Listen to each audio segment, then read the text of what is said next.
Hello everybody, welcome back to X-Plane 12. We are in Houston, we're flying to Aspen. On the last day that they're doing this for the season, it's pretty late in the season actually, April 8th. We're flying quite empty to Aspen, that direction. Of course we're decently heavy because those people who are going to Aspen will be traveling with a lot of weight, generally. But there are not very many passengers, so we're still going to fly at 400, which is not the service ceiling. We're going westbound. It is. Hello, Jack-o'-lantern. How are you doing? But the point is that we're going to be flying to Aspen, basically. That's it. We'll see how it looks. The one thing I'm very concerned about is that X-Plane is very overreactive on the slipperiness of snow and ice, and it does a very bad job of clearing snow and ice from runways, which is something I'm sure they should address. Or there should be a plug-in where you can ask for the ground crew to, plow the snow off the runway like they do in real life. It's good that you're doing good, Jack-o'-lantern. But I say this because I'm concerned with this being the CRJ, which loves to float and otherwise misbehave on landing. Probably because I just don't know how to land it, but also partially because it is a floater.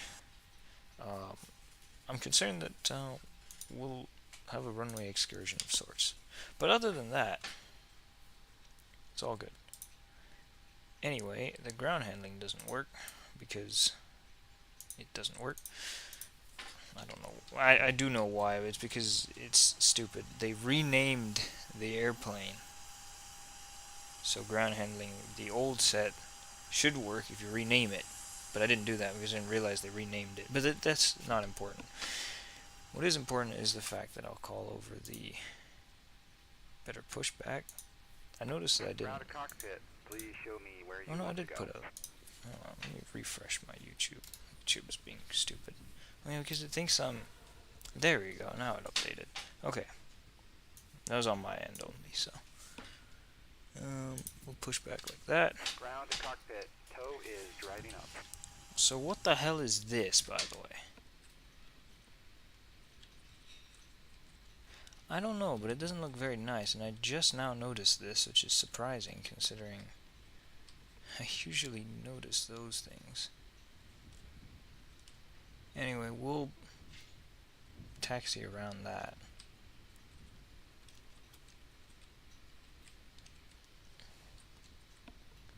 And we're taking 1-5 right for takeoff today. The weather here in Houston is atrocious, shall I say. Very foggy. Visibility is 5 miles, apparently. Don't believe that, but okay, they say so. Okay, all doors and hatches are closed. We're departing a little bit ahead of schedule, actually, from the gate at least. The real flight has not flicked on his transponder, either that or he departed really early, which I doubt because he was showing a few minutes of delay. Strap and adapter in position. Release parking brake when ready to Okay, he got that done pretty quickly. Okay, let me just double check. We have everything ready to go up here. We got the seatbelt sign on, we got the beacon light just turned on, we got the emergency lights. All of that is fine. I'll set the packs off. I said off for the engine start procedure. We'll go ahead and switch off the parking brake. Will be pulled in with the winch, and then we'll be pushed back in just a moment.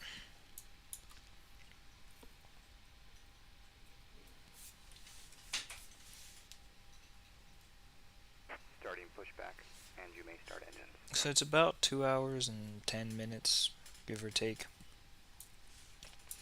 to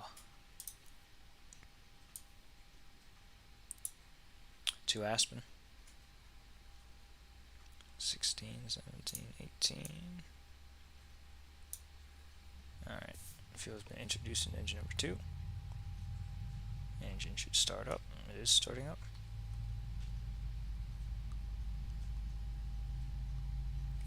Alright.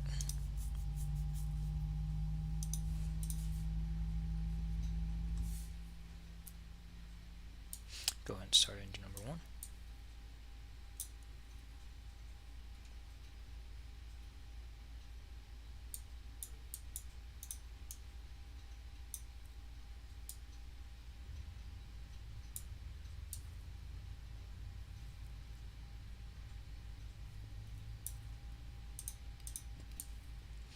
Generator 2 is operational. Set parking brake. Park and brake. Disconnecting tow. Generator Standby. 1. Packs on. This is the worst thing. So APU is now off. It's coming off. Flight control checks, we'll do that. So in real life there's a dude outside for that. But I'll be the dude. No, wait, does it? No, it should work in the CRJ. No. No, it isn't here. I'm thinking of the ERJ. That's right. I'm thinking of the ERJ.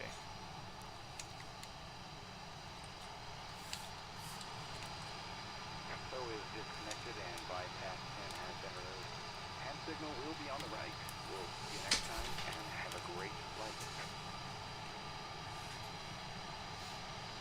Flight control surfaces are all good. Excellent. Flaps 9 for takeoff, or 8. Yeah, it's 8 in the 700. I don't remember. I don't fly the CRJ often. I don't like flying this plane very much. I do prefer the ERJ, especially the big ERJ, but even the little ERJ. Actually, I don't know about that.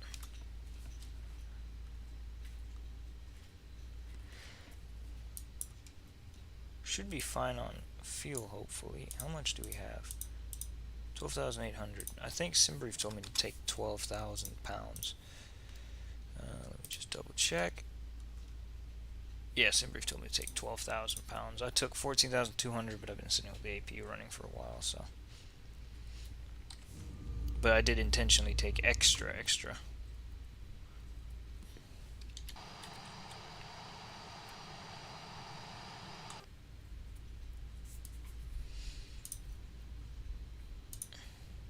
Now we'll come down here to Romeo Bravo.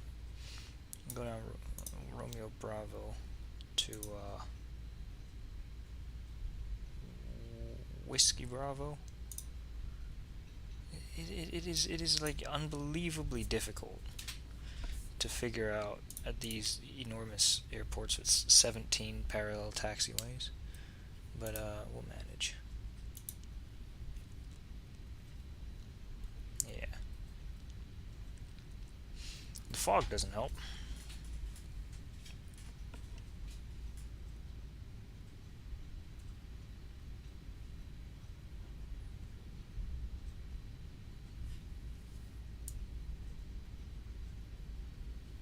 Also, ground idle is surprisingly powerful. It's more powerful than I remembered. To be fair, I'm probably thinking of the CRJ-9, and of course being bigger. It's always harder with fog, exactly. Everything's harder with fog. Now, let me double check all my lights. And, my anti-ice doesn't need to be on yet, definitely. What's the temperature here? Where the hell does it show that? Here it is, 22.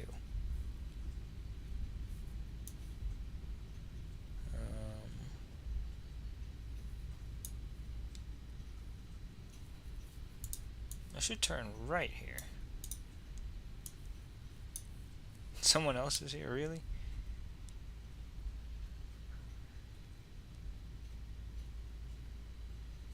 Usually people come, but they come later. Well, actually, it just depends on the day and the time and stuff.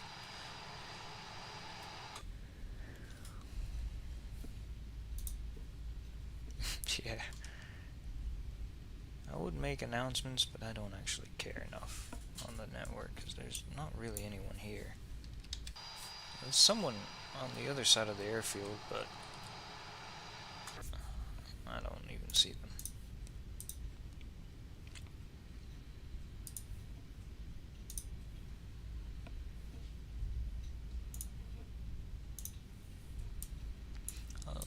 engines to continuous. So we go up and around via November Bravo, I think, yeah.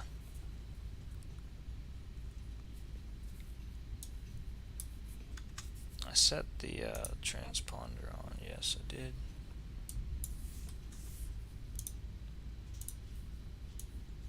The thing is with it is that it feels like you're taxiing fast, but you're really not because you're in such a small plane. I mean, taxiing at 21 knots isn't slow either, but for the conditions, it's definitely about as fast as I'd like to go, especially in this little CRJ. So much time after the series, not many people watch. Well, the thing is, more people watch during COVID. Obviously, more people had time during COVID, and I had more time to do more streaming during COVID, and the frames are dying for some reason. Okay, maybe not. Why is it doing that? Oh no, it's better. Probably loading something in. Sure, and then the other thing is I really don't have any sort of schedule, so most people obviously have a schedule. Whether they keep it or not is not really irrelevant. I mean, of course, if they don't keep their schedule, then avoiding that ILS antenna. I don't know why it's in the middle of the taxiway. I just stream whenever I have the time and whenever I feel like it. Now I'm all whacked because of that. But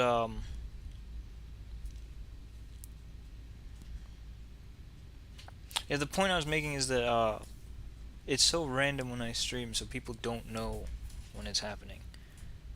But I don't mind, to be honest. At least I don't have to read the chat so much, distracting me. But during cruise, it would be probably more beneficial to have more people in the chat to keep it more entertaining. But during takeoff and landing, actually, I prefer it if there's not many people. Not that I don't appreciate it if people are here, but it makes my job easier. Alright, let me just stop real quick, hold short. So we got the packs on, we got everything there on, the generators, the packs, signs, hydraulics, the external lights.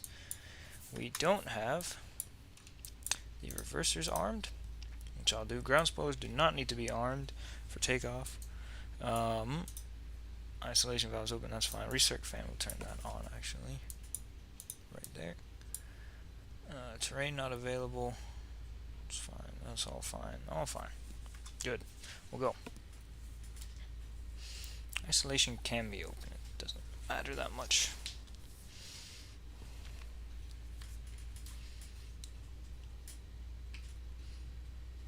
This plane's also a bit quiet. The volume's all the way up, so I don't remember it being this quiet before. There's also a sound menu in here, but I'll worry about that once I take off. Turn the chrono on.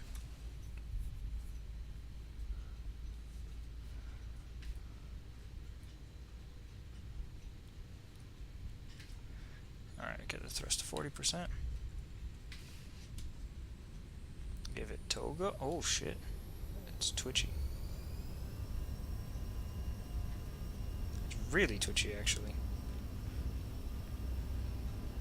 80 knots.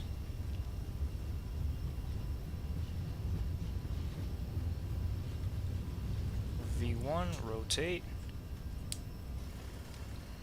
What the fuck is it doing? Positive rate gear up.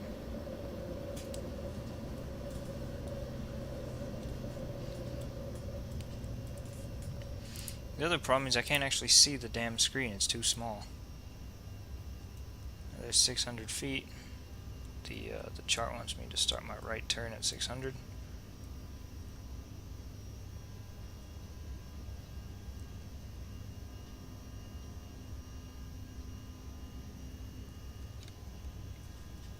Pull back on the thrust. Okay, that's a bit much. Even the thrust is twitchy, wow.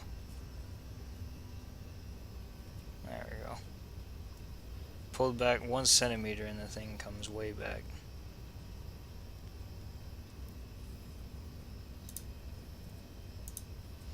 Is direct to there. Execute that. Said execute that.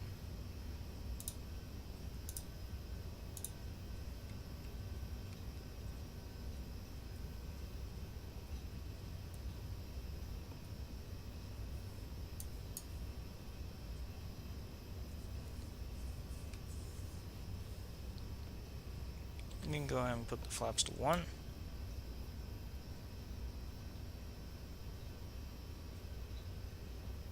It really is killing me, the FPS. Oh, now it's better. As soon as I say it, it gets better. Flaps to 0.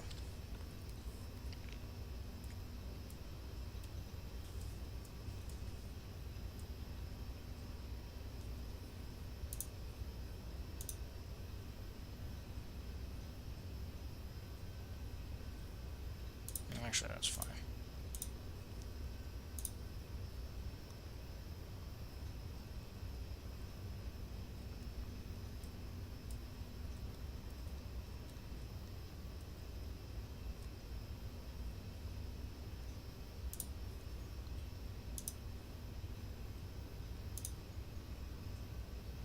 What the fuck?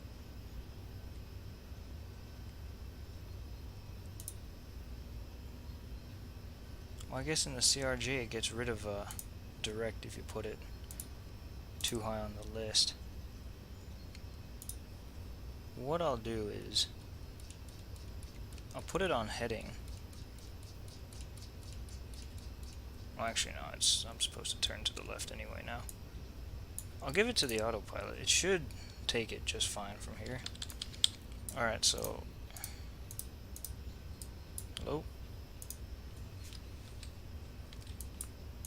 Disarm the reverse thrust. It's weird. You have to disarm it apparently according to the procedure. Turn off the taxi lights. We'll go on vertical now so we can go ahead and manage our speed better.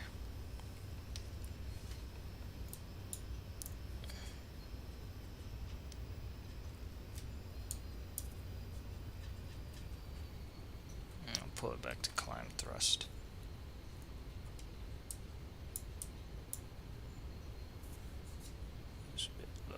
Push it back just a little bit. Oh shit. There we go. Oh, it's actually 83. It really is the tiniest movement makes the biggest change in the CRJ. I don't know why it's like that, but whatever floats its boat. So we got the flaps retracted. We're flying on nav now. We're direct to Spicer.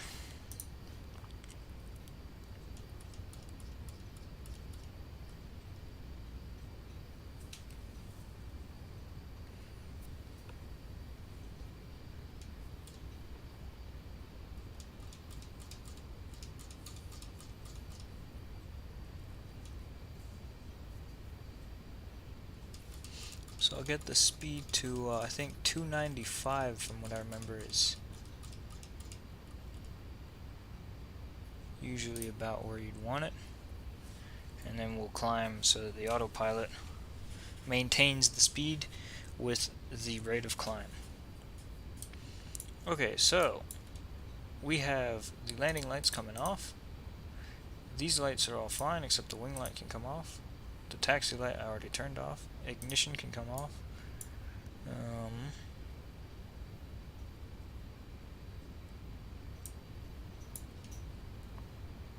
I think that's about it.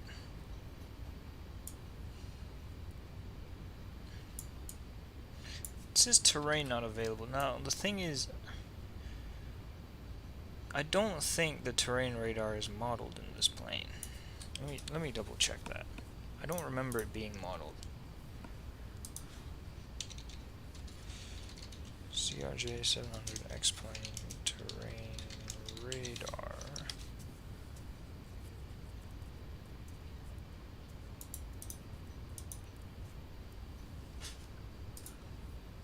Frames are dying again.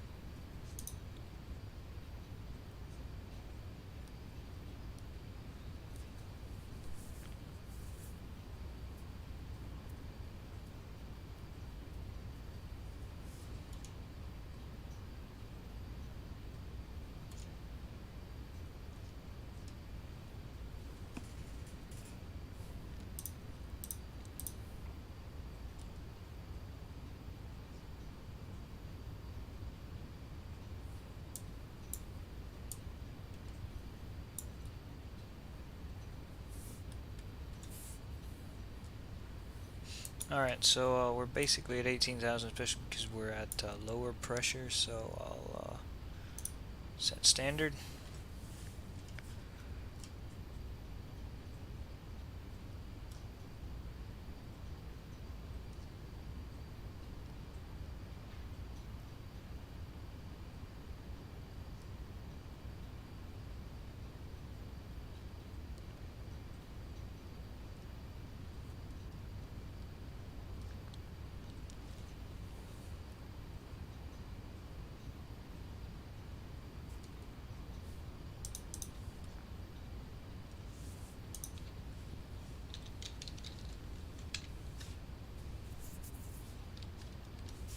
I don't think the terrain radar has actually been implemented.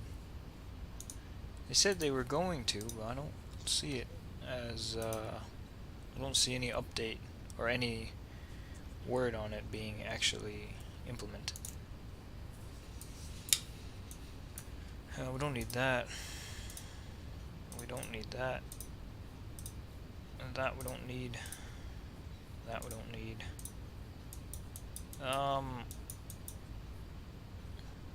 I'll keep this actually.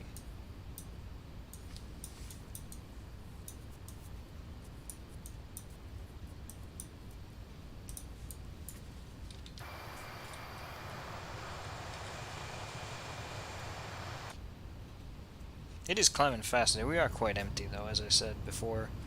There's very few passengers. I imagine there would be very few passengers on this flight today, but there would be the passengers that are on the flight would have a lot of cargo, obviously skis and stuff, so it would be weighed down by that, but overall not really that heavy.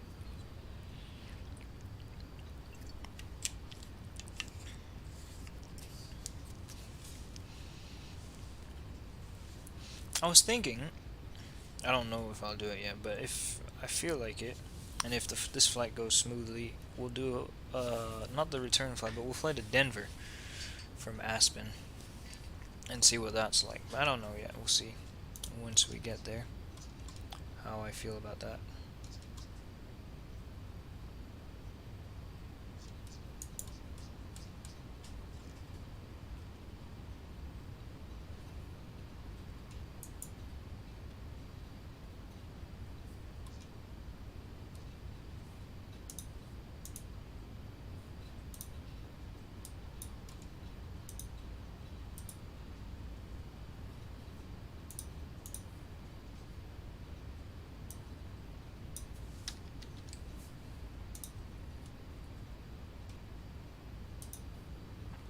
It really is trying to load something in.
So, okay, reading.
I was just reading up, and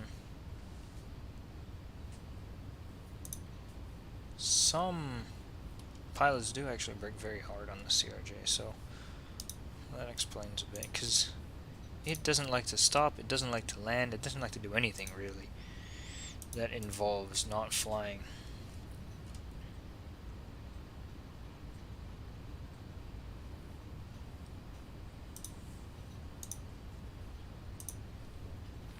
The CRJ.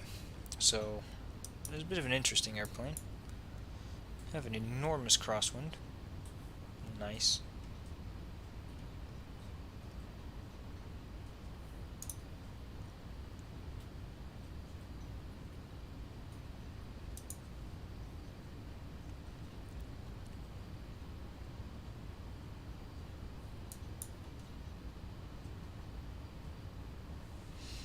I'll climb at 0.77, I think, and then we'll increase after we get to our cruise.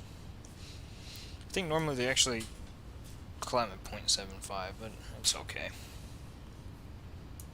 I can turn off the damn seatbelt sign at this point.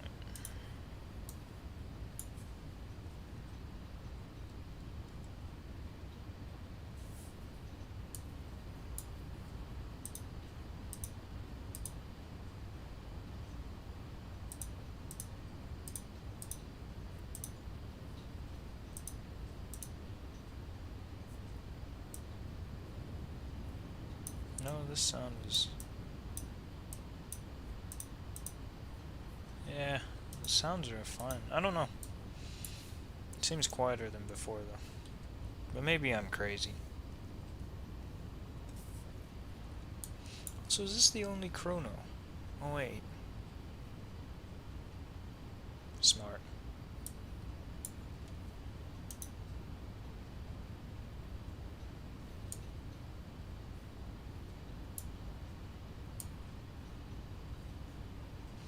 Eight 4:22. Well, that's something, isn't it?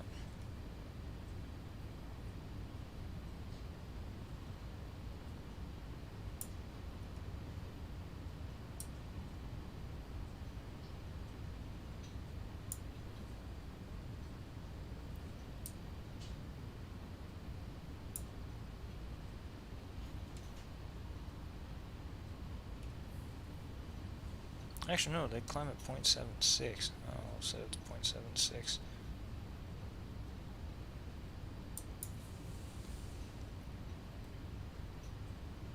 Okay, well now it's saying 0.77. Whatever.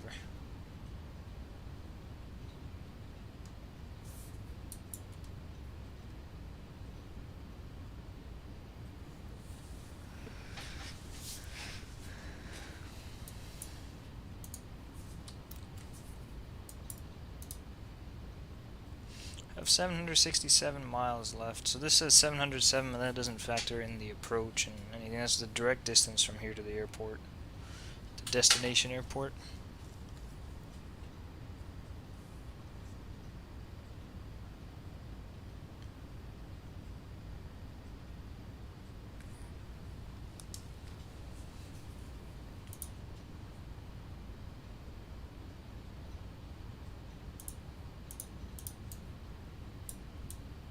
I'll turn off the chrono, actually.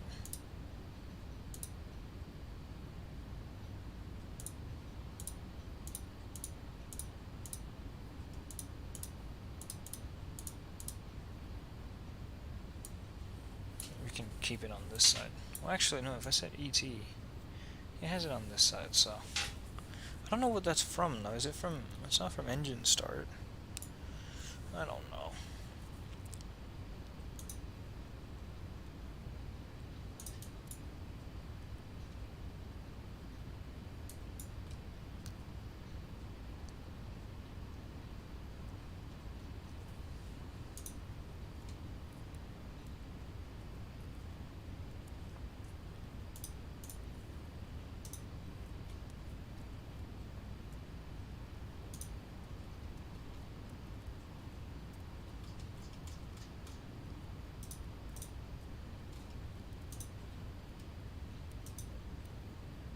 Alright, Houston to Aspen, Pushback.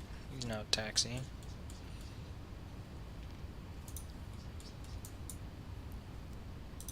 What's the weather like in Aspen?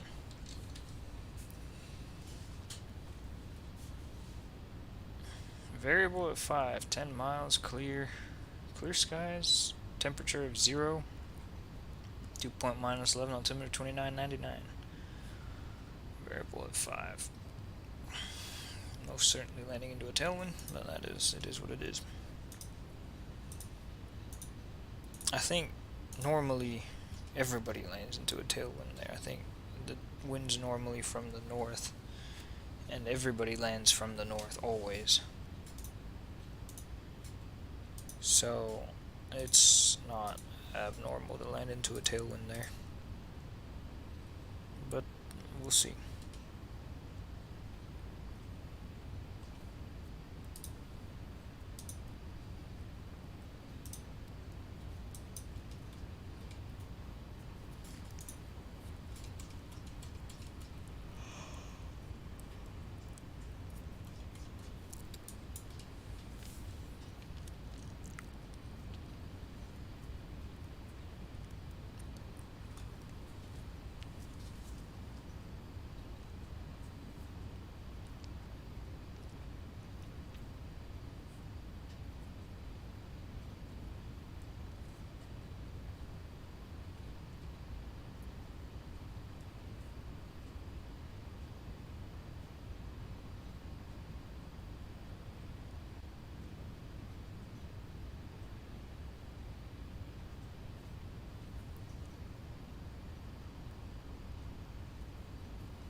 Okay. Why is active sky being active with the clouds? Now there's no clouds.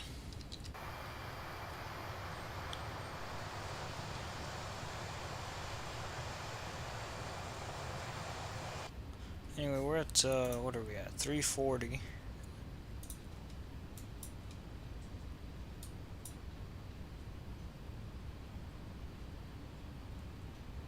Could probably coax a bit more out of the engines.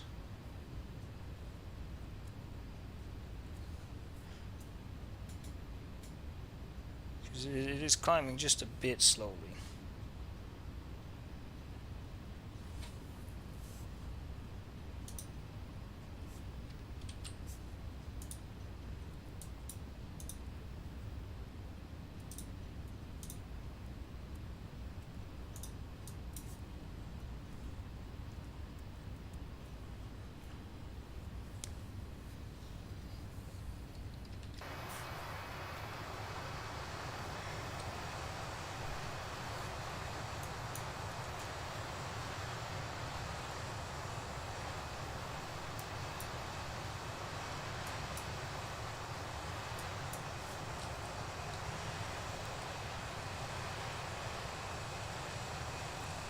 This is I-45 and there's downtown Dallas right there actually.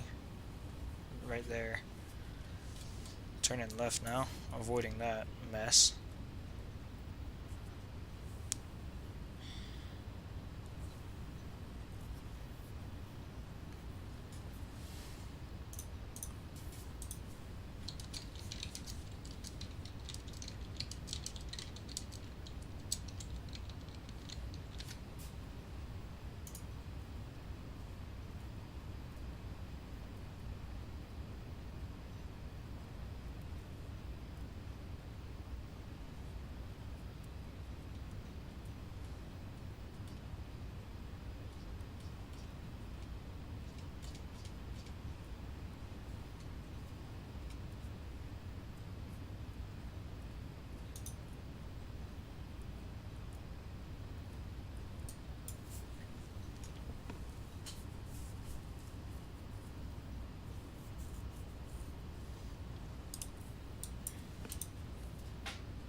We should be at top of climb soon.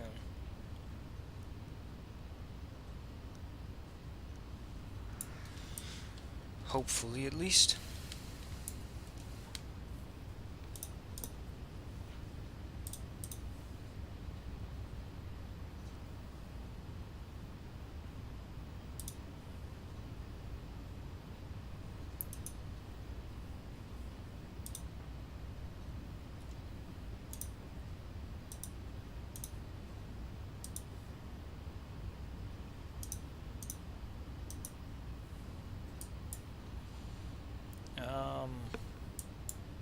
Just gonna say, can I spot DFW over there? There's Dallas Love Field right there. There's supposedly downtown Dallas. Yeah, I can see DFW, it's right there. Yeah, passing right by Dallas. This thing really doesn't like climbing.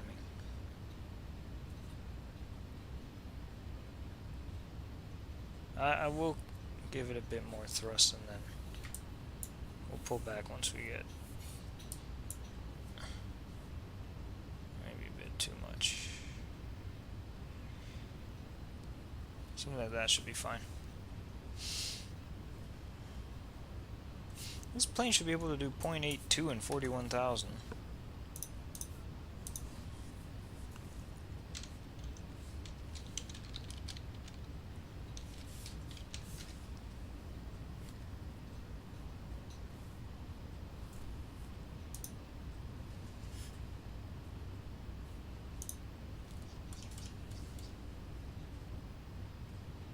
Yeah, 825 and 41,000. Damn.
At least these are nice and big. The thing I've always said about flying in X-Plane in particular is that it's difficult to see the screens because in real life the screen is the size of the monitor, but you have to scale that so that it's the size of the monitor within the monitor, so it gets hard to see.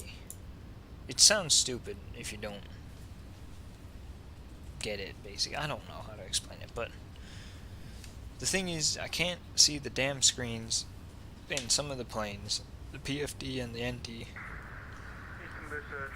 I just realized I'm still in that stupid frequency. But the point is something. The point is that because you're seeing something small, it's supposed to be about the size of the monitor, but then it's scaled down on the monitor, so it becomes incredibly small, basically, is the point. And that's why it's hard to see the things, and that's why sometimes you have to open it up and make it bigger.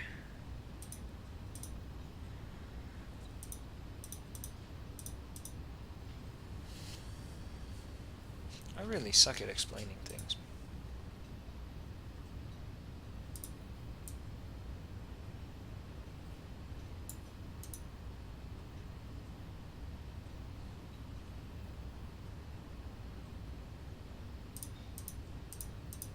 Okay, come on, we're at 38,800. It can't be that difficult from here.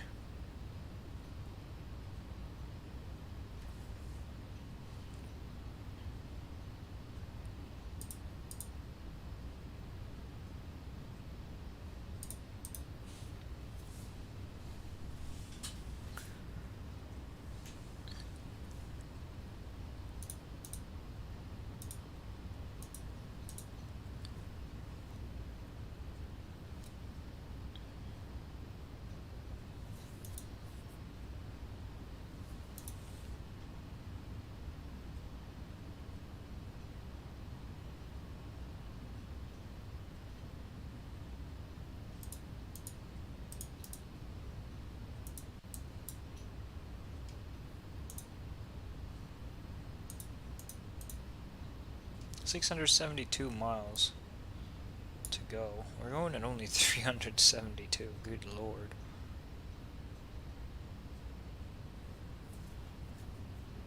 Really, plane? You're falling at this last hurdle? Can't climb the last 800 feet?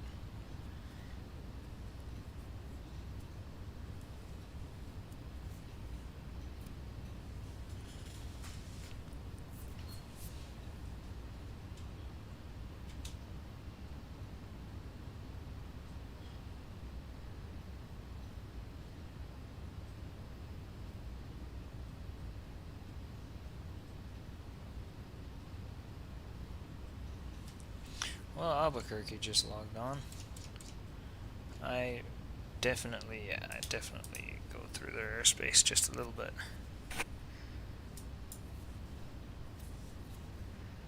Just the last 550 feet to go.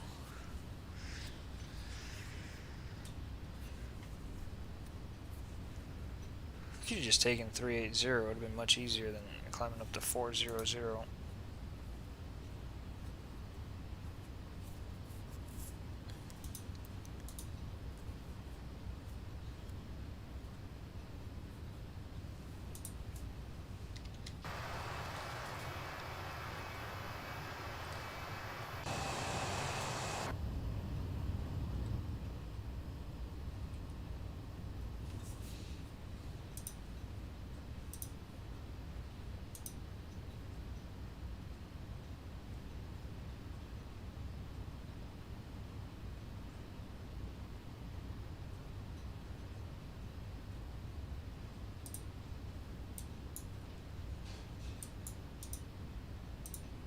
I don't think the performance is quite as good as it is in real life, or at least as good as what SimBrief thinks this plane should have.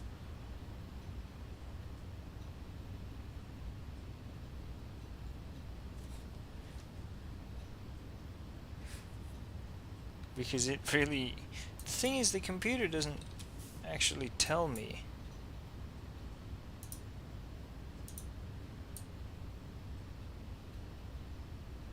very much information.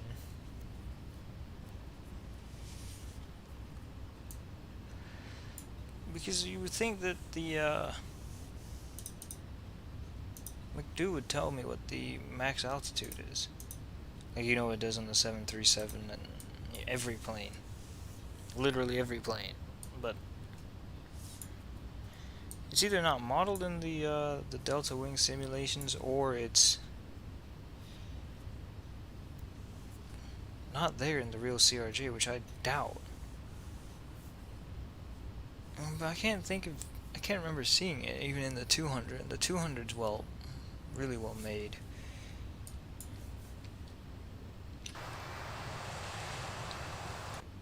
So maybe it just doesn't exist. But anyway, it is not making it to 39. It's a 400.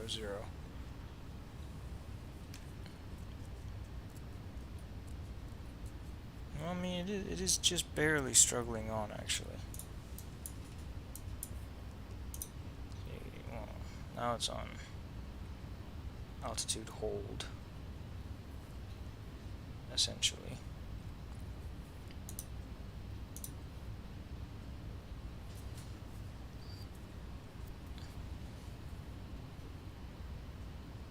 That was a struggle to make it up here.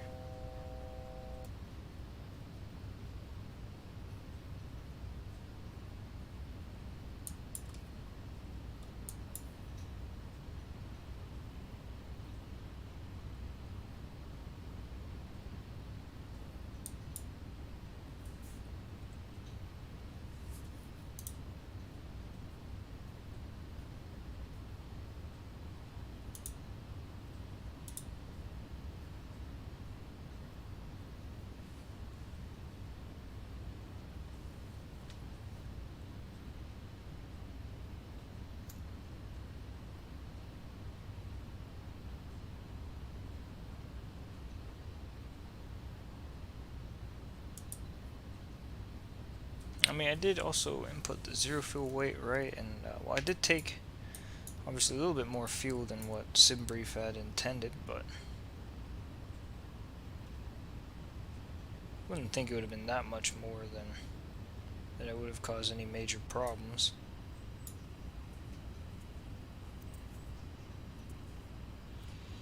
Or any problems at all.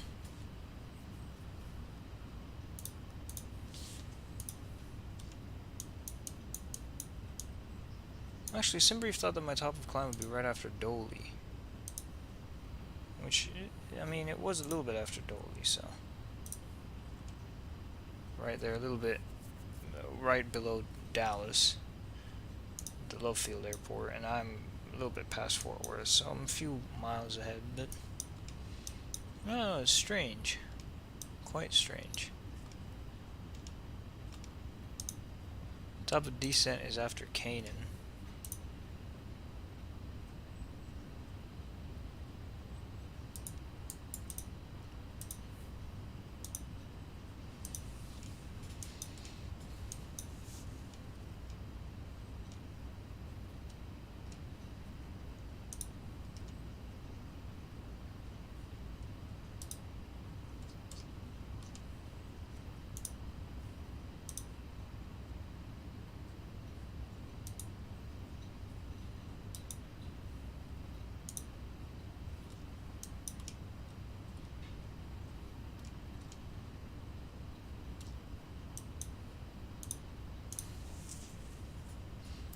There's 2 Albuquerque centers? What the fuck?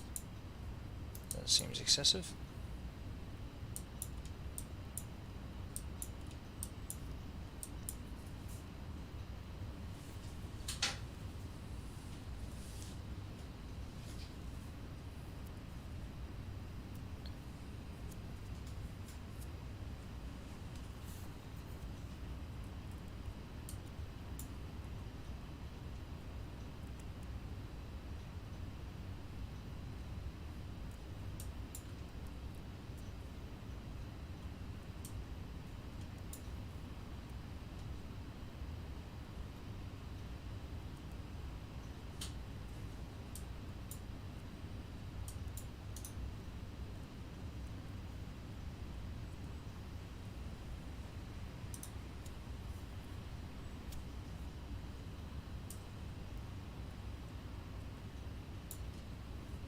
Okay, you know what? Fine, we'll do 0.78.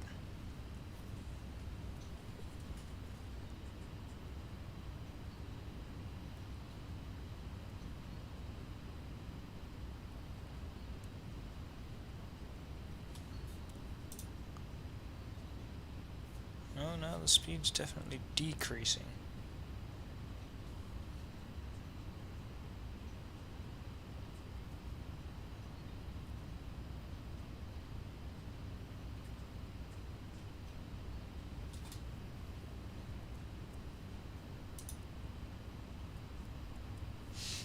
Alright, anyway, it will come down later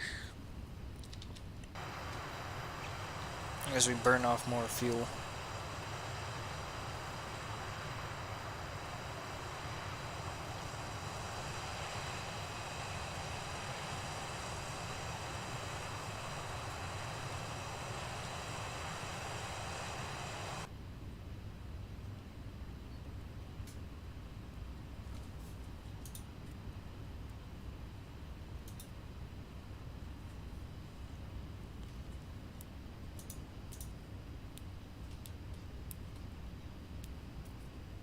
Damn, it thinks I should be flying at 0.8. Okay. Interesting.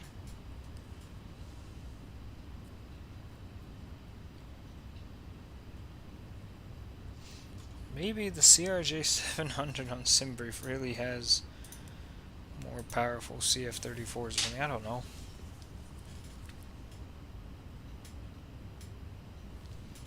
Quite strange if you ask me, but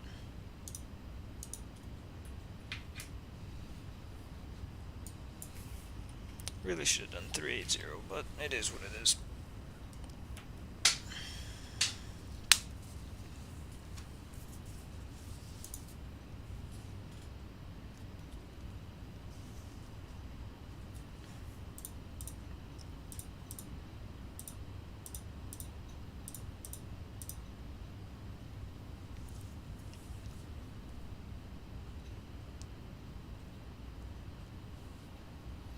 To be entirely honest, I don't think I've ever seen a CRJ at 400 or 410 in real life.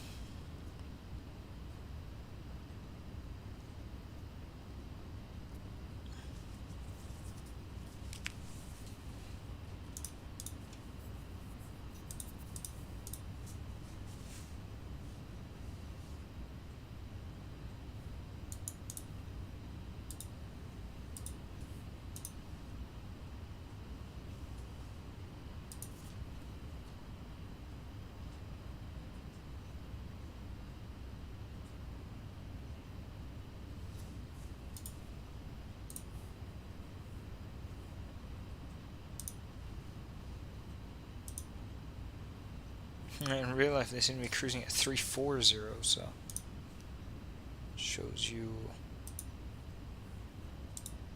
something about something.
I don't know why I'm so tired.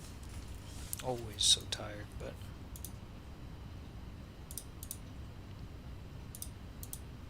whatever.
I really don't know why I'm so tired. I really should sleep more. I always say that, and I never get enough sleep. Except on weekends, I get plenty.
Trying my best to manage that speed.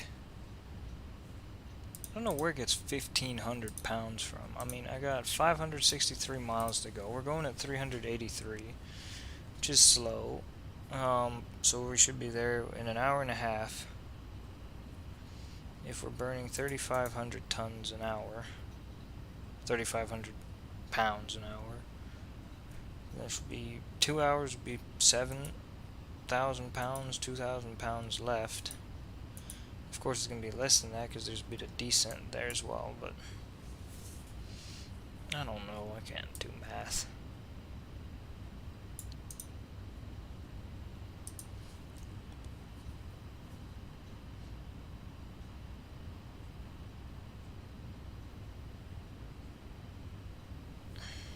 Not right now, at least.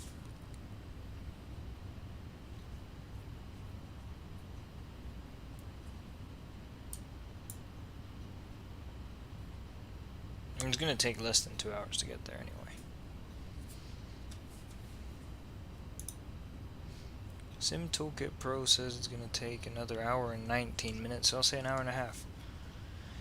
Hour and a half to get there, and then the, well, actually, we're still flying at the same heading for quite a while. Or generally the same heading. I'll see, does the wind, what does it look like? It actually, yeah, it does die down a bit. It is actually starting to die down already.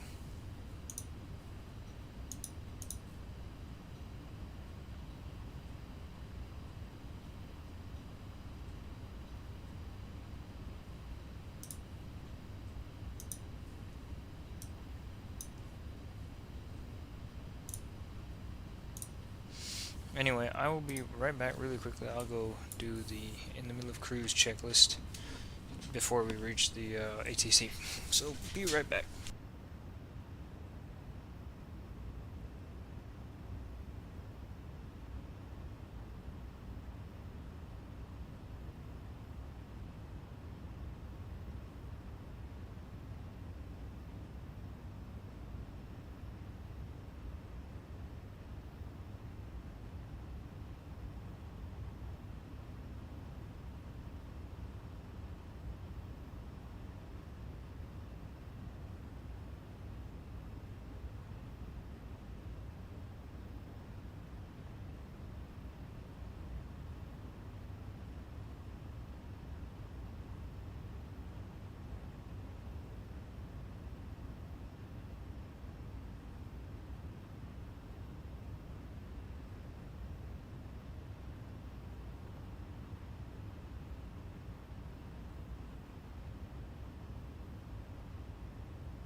Alright, I'm back.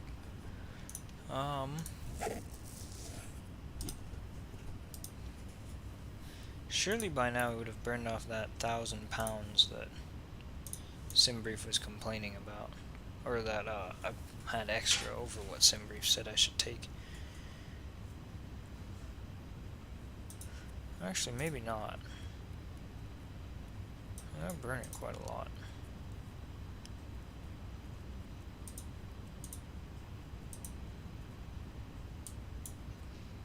I plugged in the ILS. I was thinking we could vector ourselves in for the visual anyway.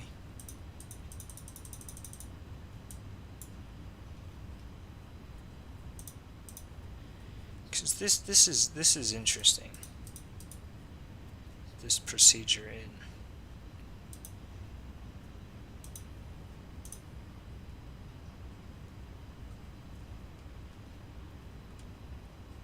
I didn't get a contact me, did I? No, I didn't. It was gonna be 132.8. The fuck did I just do?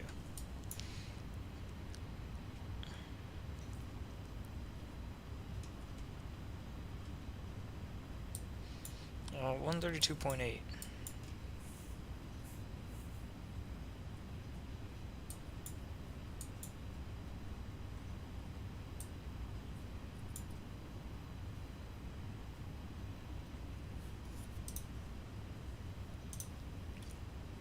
I don't need this anymore.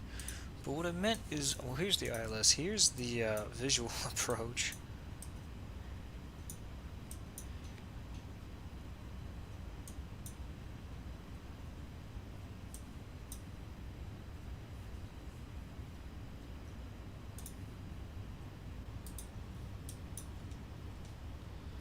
And the red table is one of the waypoints, the red table VOR, which is where the ILS starts from. And of course, there's the VOR. But it does say that we could attempt this. So that's 11,000 feet. It's 10,400 feet. 9,000, 10,000, 11,000, 12,000. 13,000 be that area there.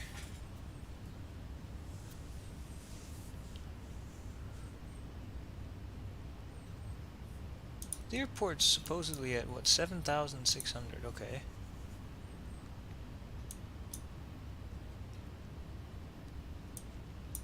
That is one tight turn. We can try it. It'll probably fail, but we can try it. It's 14,500.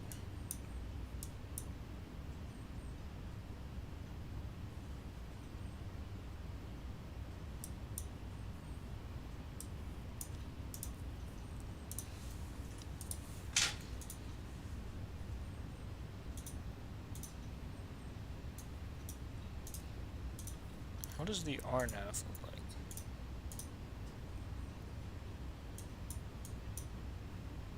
So it does want you to go through red table for the RNAV. Let me look up on YouTube. See if anybody's done this.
Because the thing is, I can't find anything ever of anybody landing there from the south. Well, this one maybe, actually.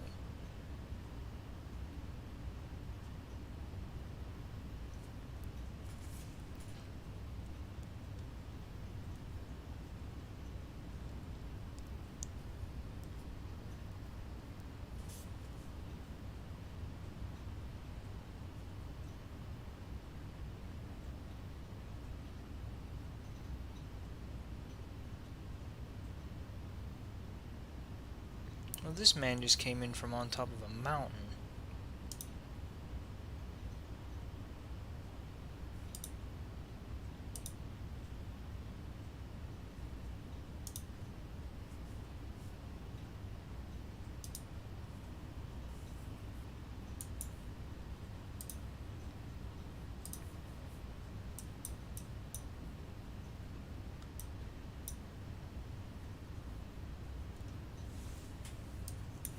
Thing is, I'm concerned that this valley is quite tight. I'll try it.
much time do you have left? An hour and 7 minutes according to SimToolkit Pro, so an hour and 15 or so, I'll say.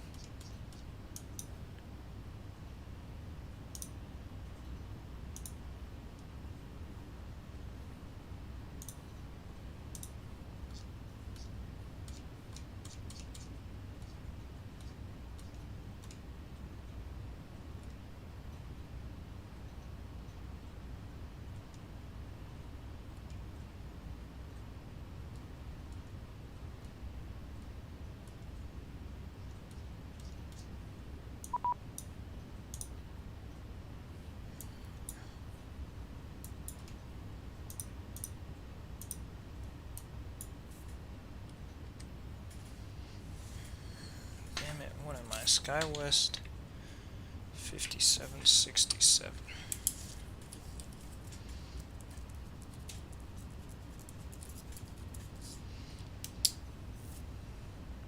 Albuquerque Center, good morning, SkyWest 5767 at 400. SkyWest 5767, Albuquerque Center. Hello, squawk height, please.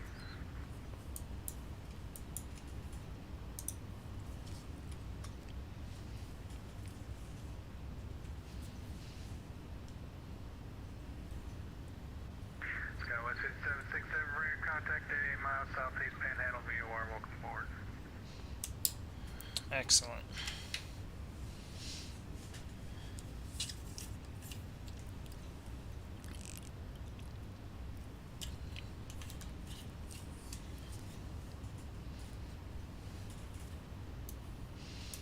Alright, so back to this.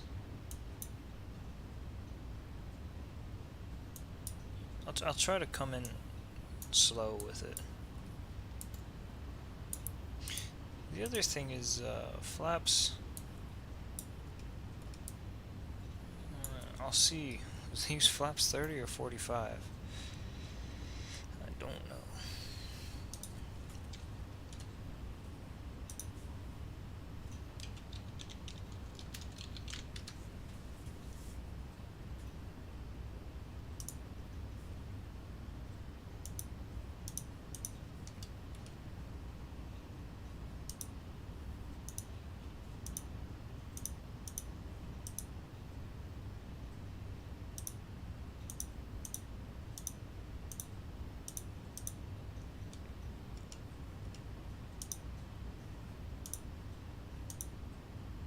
Oh, that's definitely flaps 45.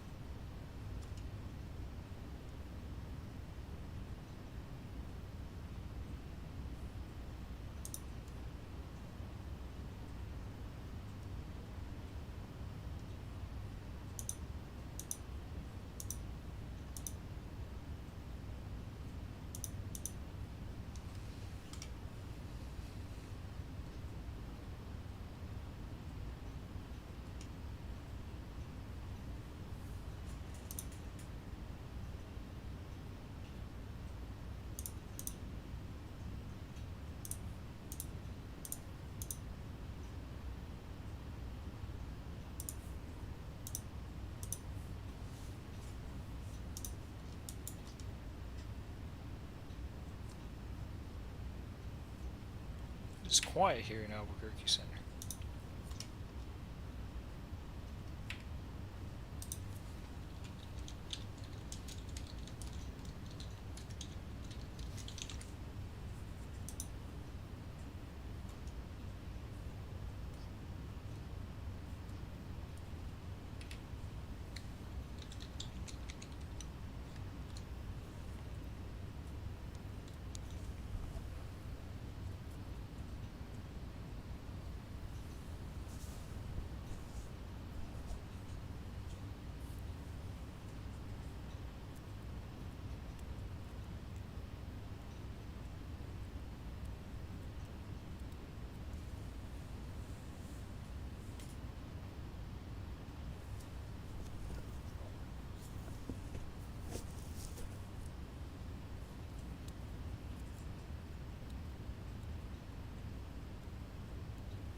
got 440 miles to go. So we got, what, an hour until top of descent? No, we got less than an hour until top of descent. We got a little over an hour until we land. Some 50 minutes to top of descent. 50, 55.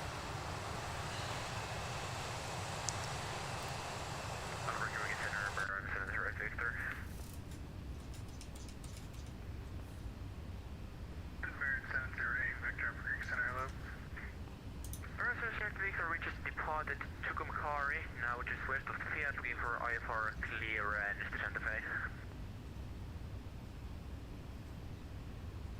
Baron 708, Victor. Clear to Santa Fe Airport asphalt. Climb maintain 10,000, squawk 4217. Clear to Santa Fe asphalt 10,000, squawking 4217, Baron 708, Victor.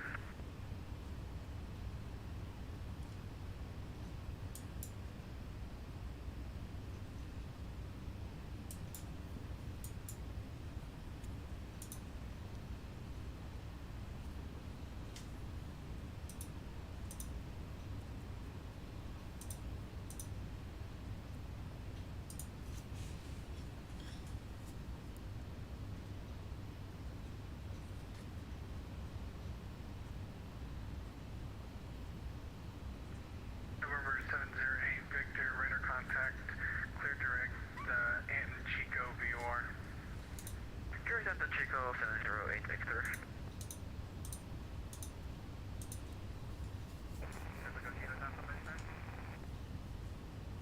Welcome back.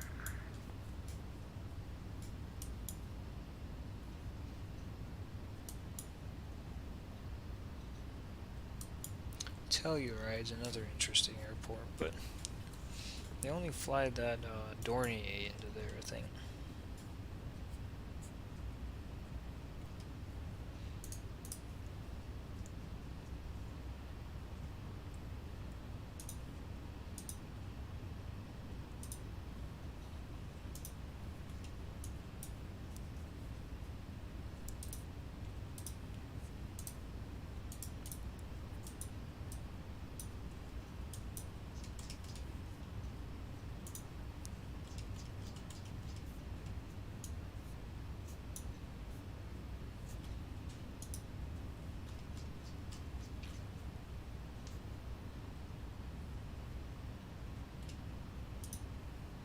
They come around in, turn around and land, but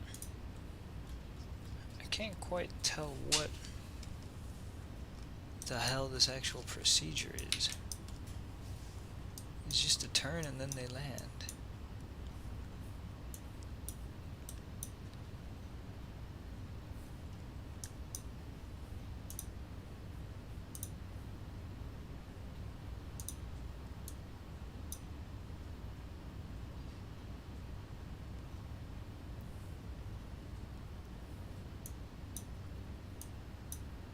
I think it is the localizer, actually. I'm just looking at flights from Houston.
2.2, 1.9, 1.9, 3.6, 2.2.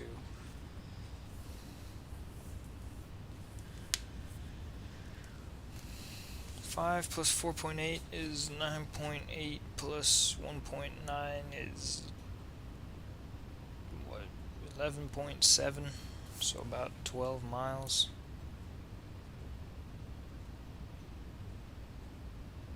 Descent angle 6.59 degrees.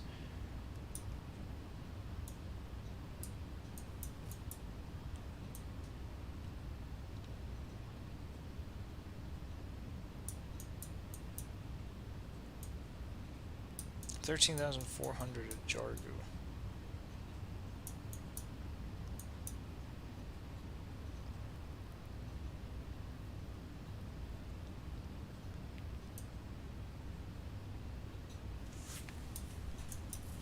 We'll do this. Actually, it seems like the best idea. 2,002 feet.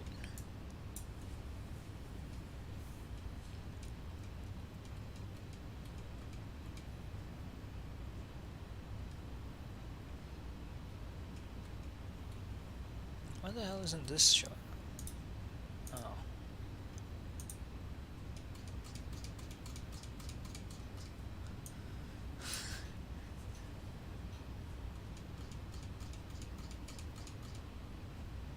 You know what, actually...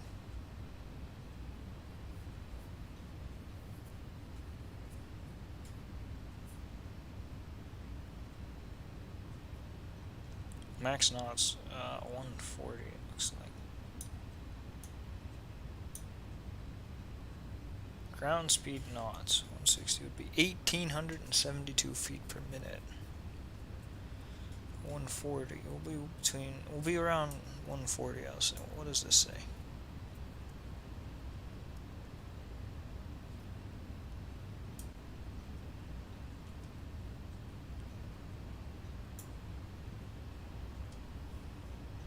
Okay, hold on, wait.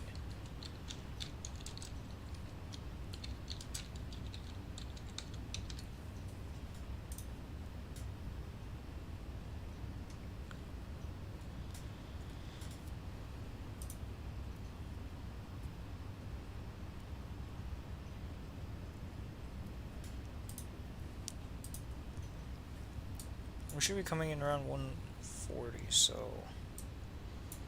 What the... It's 10,960.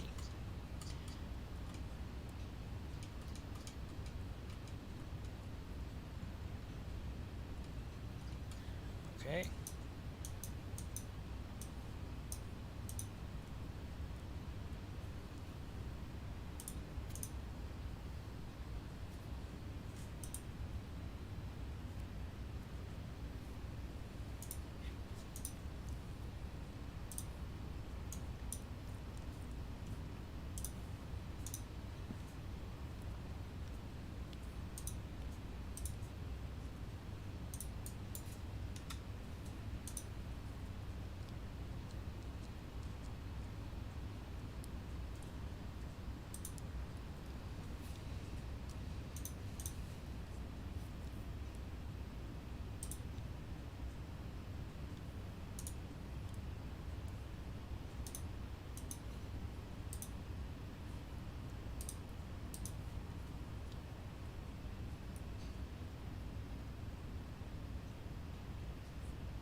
27 United 1944 with you, flight level 300.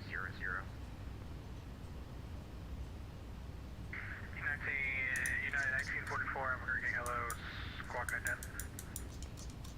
Ident 1944.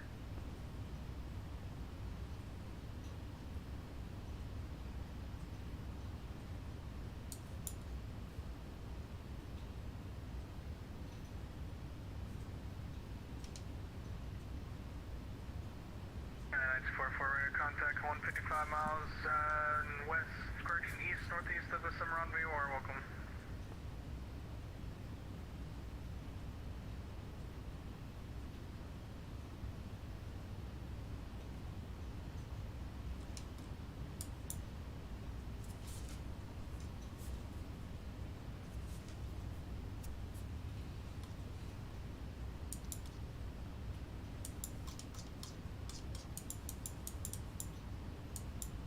Shuttle 14 Romeo from Newcastle to Heathrow is a bit lost.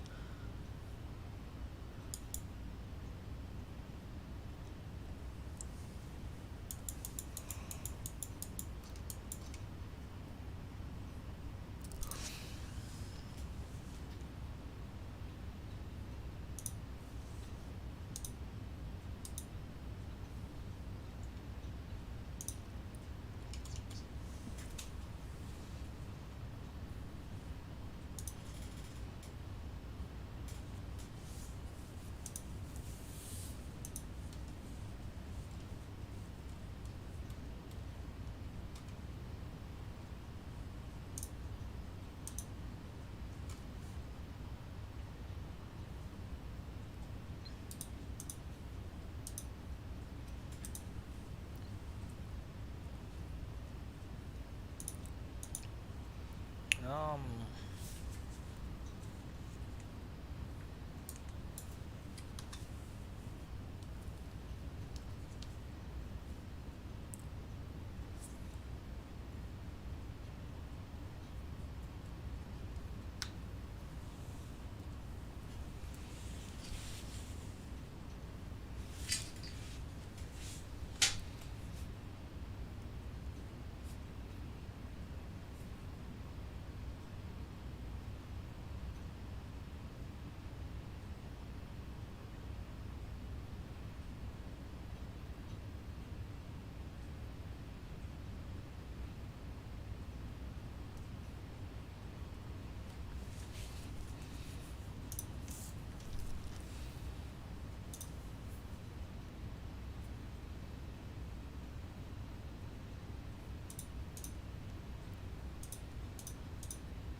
Actually, we have more fuel on board than what was estimated by about 800.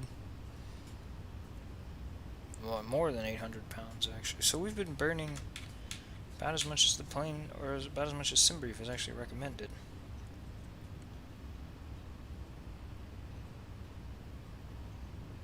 Okay, that's nice.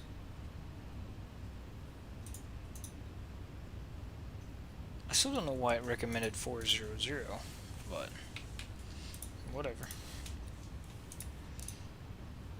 Now we're certainly under an hour away from landing. Sim toolkit process 44 minutes. Been in the air for an hour and 20, as is clearly stated right here.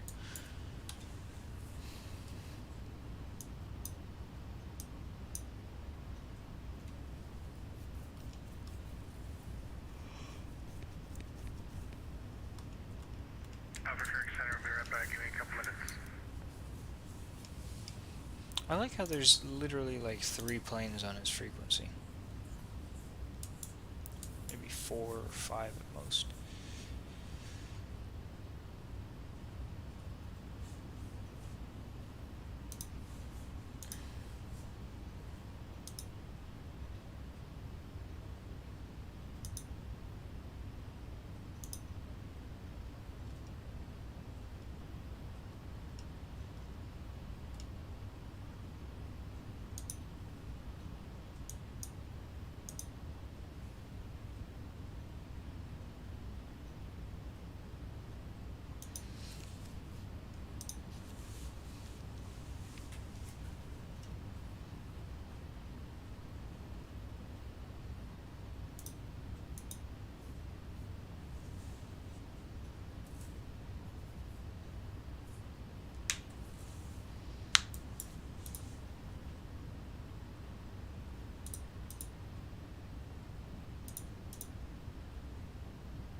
How the hell does it expect me? Well, 220. 232 miles from Canaan. And 95 miles. Yeah, it's not so bad.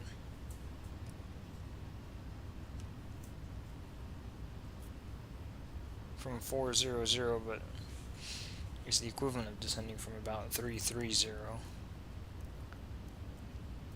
to sea level.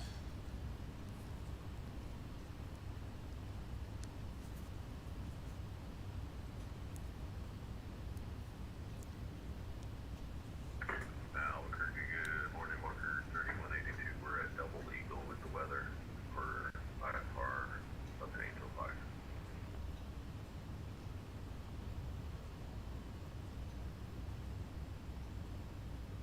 Well, there's something. Double Eagle, is that what that airport is? Controller stepped away.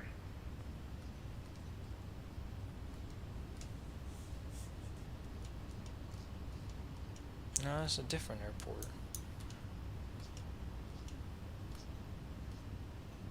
I don't know. No, it is the airport I'm thinking of.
Alrighty.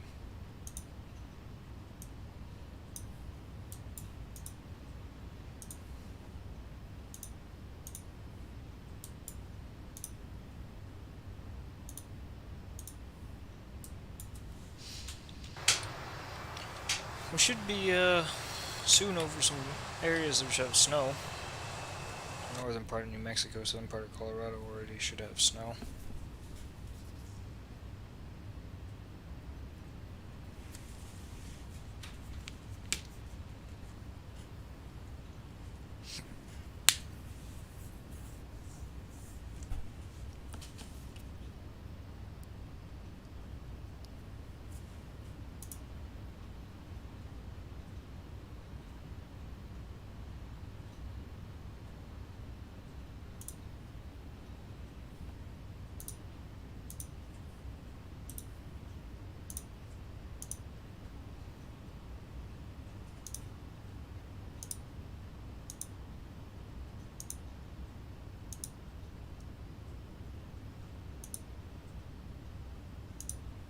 I wonder why the cabin altitude does that, where it climbs slowly.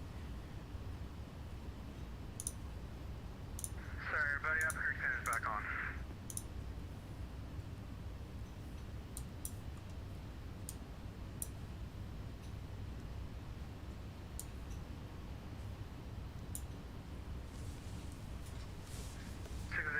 Juliet, Mike, your radio is very quiet, and I'm gonna need you to turn that up just a little bit.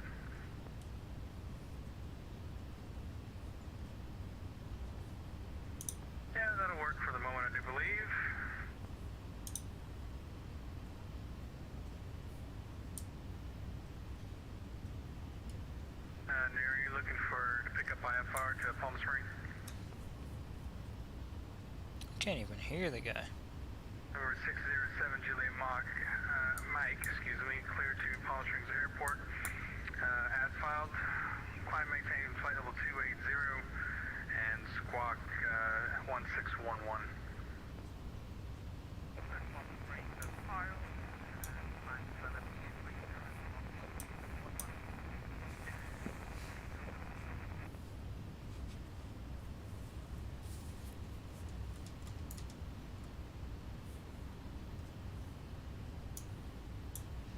So 111.15.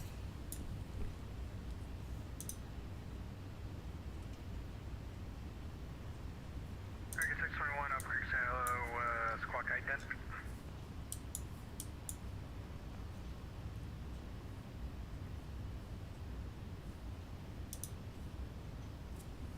November 607 Juliet Mike, radar contact, clear direct Drake, on course.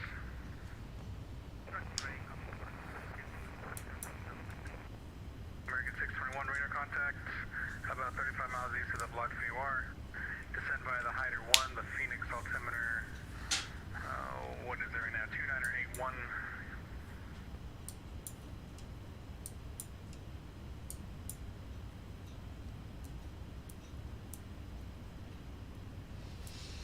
November 708 Victor, expect RNAV runway 28. Expecting RNAV 28, 708 Victor.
Albuquerque, hello, Walker 3182, we're at Double Eagle with the weather, looking for IFR up to Angel Fire.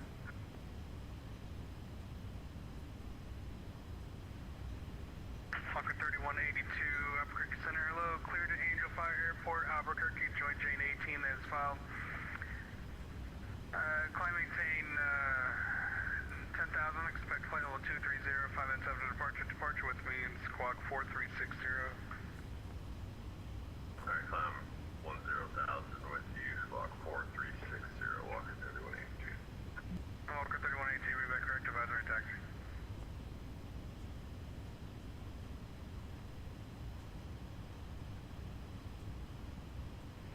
Albuquerque control, Delta 1622, 34, flight level 34.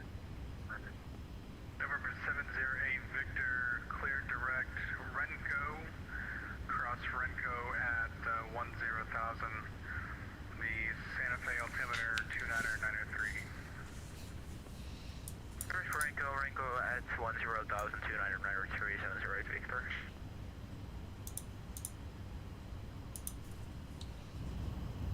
And Delta aircraft calling, where you at? Flight level 340, Delta 1622. Nice and cloudy down there.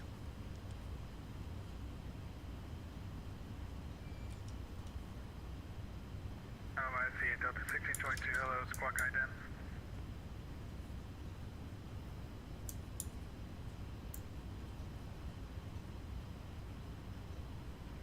The problem here, sir, is one moment, sir.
About to cross paths with his United 700. Why is he flying at 30,000?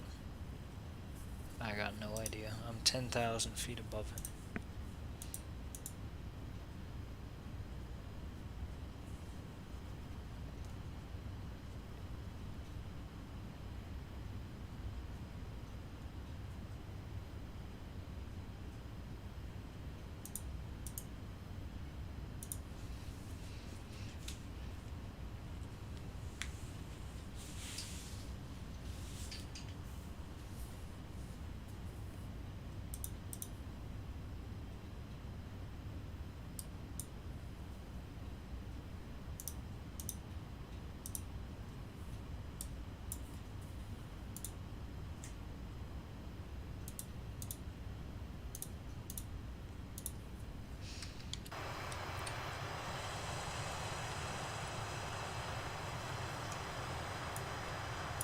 Walker 3182, ready to taxi, looking for runway 4, please.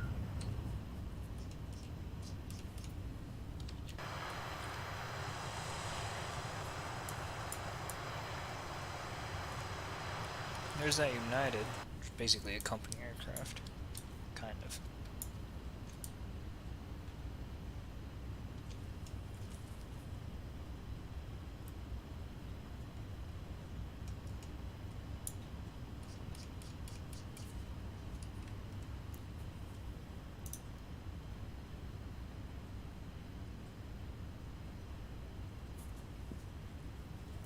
And Walker 3182, runway 4, taxi by Alpha. 4 via Alpha, Walker 3182. According to this thing, it should still take almost 4 minutes to go 15 miles. Which sounds ridiculously slow.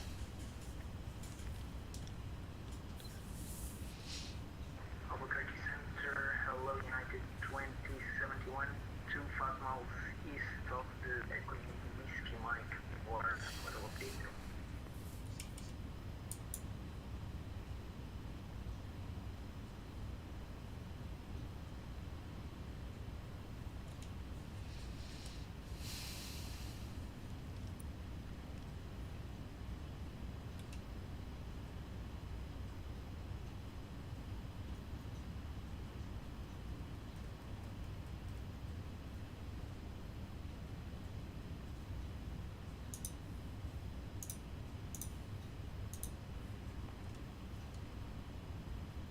United 2071, squawk ident. Squawking ident United 27.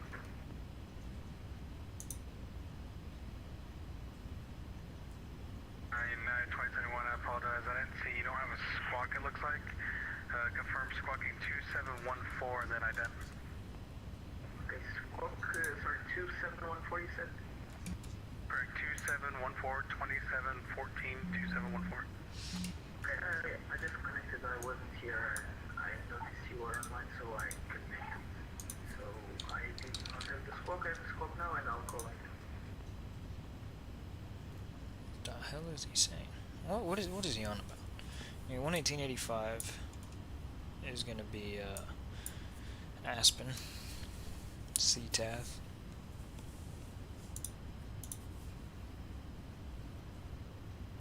Albuquerque Center, 0085, 9 miles west-northwest of Kingman Airport, flight level 356, climbing flight level 370 with you.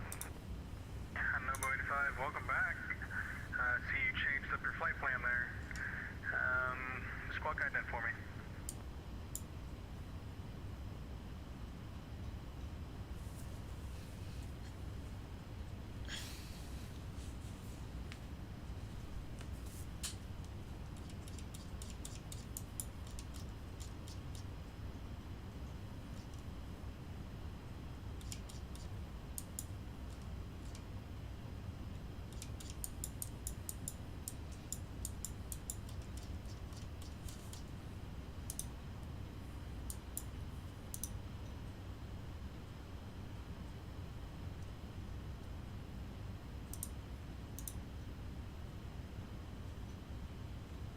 For Burn 708 Victor, do you want us to fly the procedure during at Franco?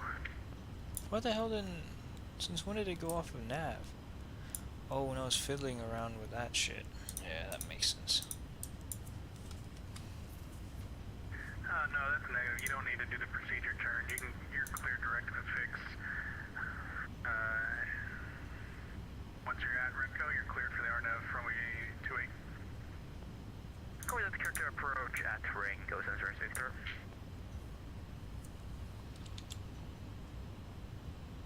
American 2, correction, American 621, at Jamil, cleared for the ILS runway 8. Alright, Jamil, cleared for the, just confirm ILS 8 for American 621. That's over. Usually you get you on the south side, but you're the only one there to get you closer to your gate when you land, so runway 8 for you if you're okay. Jamil.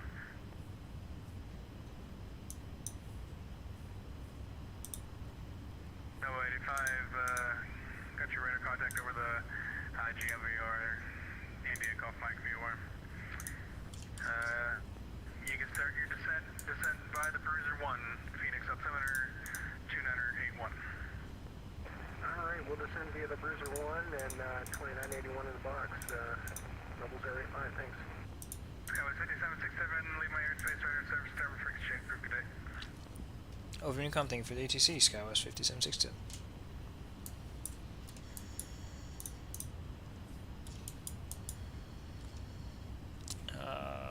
Damn, I looked at the fucking frequency 2 seconds ago and I already forgot it. 118.85.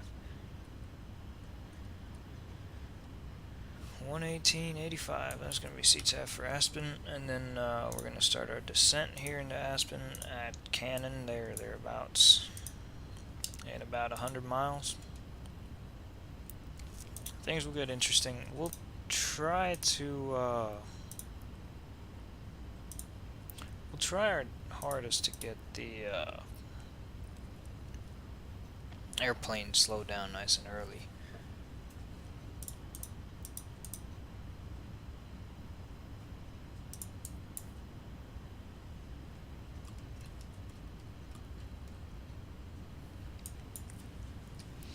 Well before the Aspen airport. So my understanding is that we should be fully configured by the time we start that turn.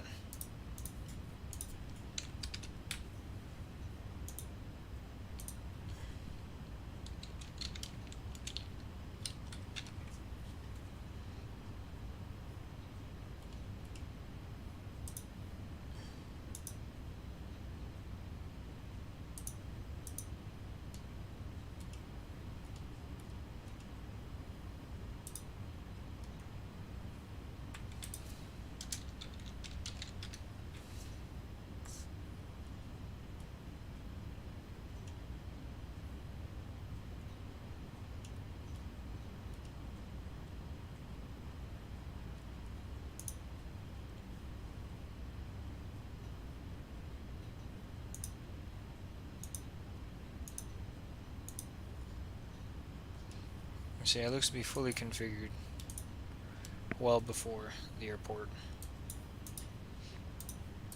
So yeah, at the by the red table VOR definitely should be fully configured.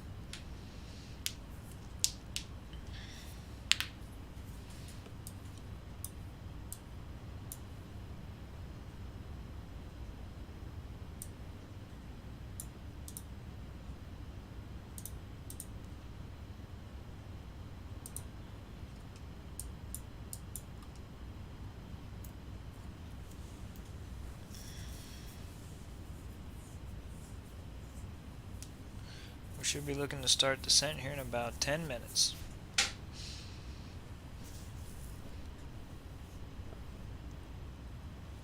15 minutes. 10 to 15 minutes.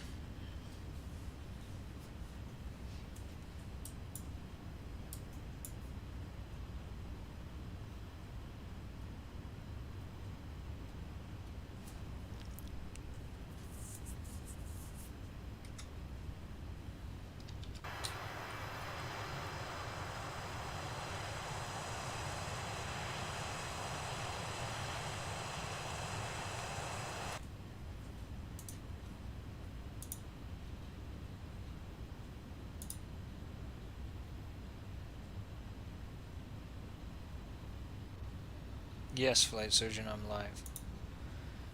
I'm flying into what they say is America's most difficult airport. In this piece of junk with X-Plane 12, weather, ice, slush, snow on the runway. So we'll see if we actually stay on the runway, because it's not guaranteed.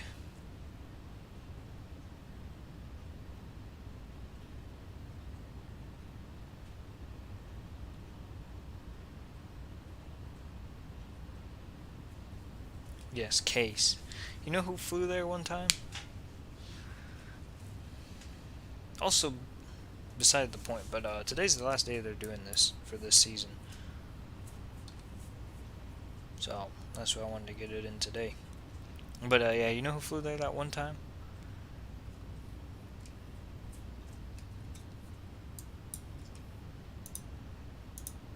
Actually, no. Ground spoilers, auto, manual disarm.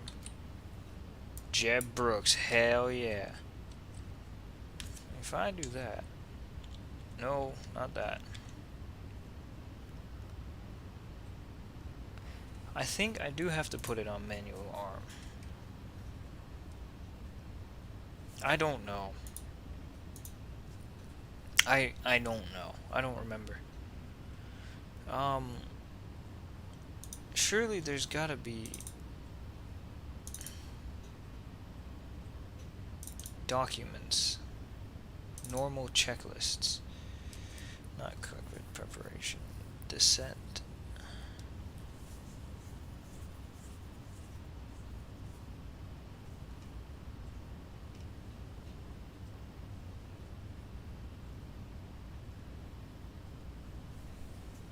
Charlie checklist, yes. Yes, barometric pressure, thrust reverse arm, which they are, passenger something. Actually, no, it says nothing about this, so I'll leave it on auto. F for that. Yes, F for Charlie checklist, Mr. Checkles.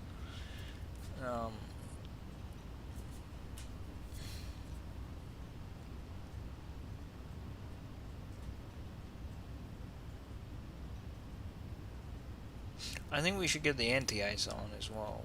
Not right now, but once we start our descent. Before I forget. This is too much cloud right here, I don't like it.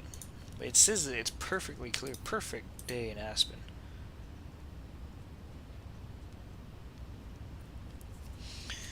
Three 5-0 at 8, 10 miles clear, 2 degrees, 29.99. 350 at 8. Why did they have to use only one runway there? Why can't they land from the other direction? There's no cloudage at all. I mean, there's cloudage in front of us. Cloudage. But why do they have to use only one damn direction at this stupid airport? Why can't I land from the other direction? Is there a mountain in the way? Yeah, it kind of is, actually, but...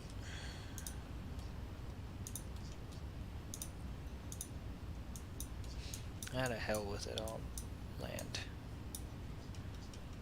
I'll land. They're doing the river visual into there, by the way, I just noticed. Das River Visual. I was gonna say, one of these days, at some point, I will do the river visual on the 753, which is operated by United from Denver. Every single day, once a day.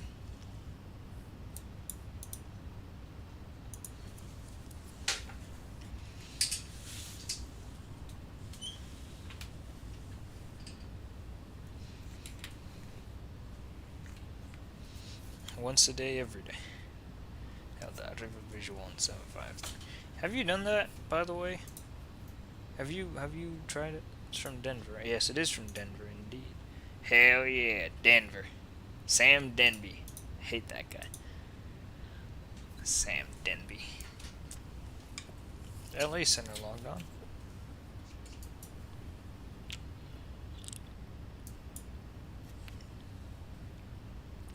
Is it the same guy as Albuquerque, or does he just happen to have the same name? You've done it in a 752 on Delta. From where? Atlanta or LA? Because they do it from LA, but they might have done it from Atlanta before, I don't know.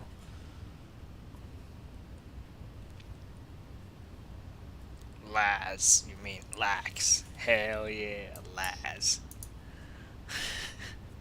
Laz.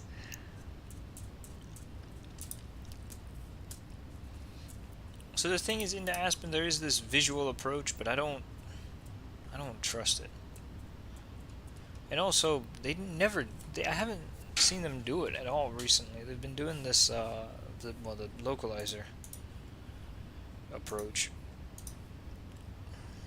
Even from Denver, they seem to use the localizer approach.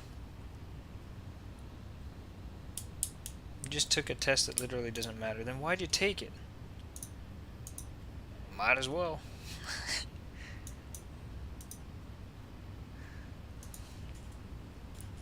DFW to Aspen's coming in. DFW. Aspen to Denver just departed. School forced you to. You should have gotten a 0 on purpose to do a demonstration. Oh, so DFW, he's doing his left turn now. He's at 13,900. Ground speed is 210. He's actually going pretty slow. A 5-hour test for practice for a 9-hour test. That sounds like hell.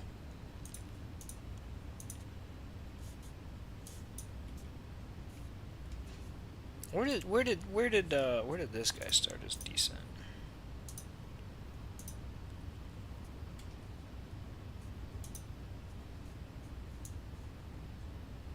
He was at 360. He started his descent all the way over there. And where is that?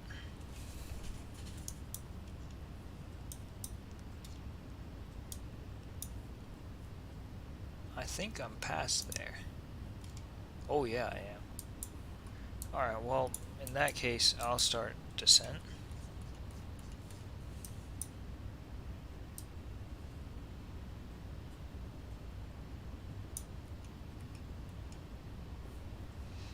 Fucking SimBrief is telling me I should start my descent at Cannon, which is over Salida.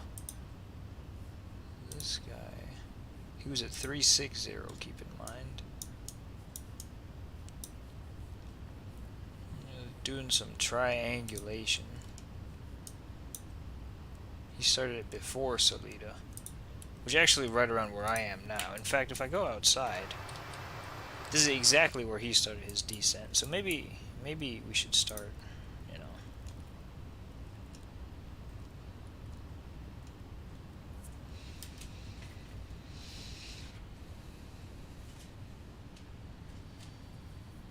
Yeah, not to be confused with Salina, Kansas, exactly.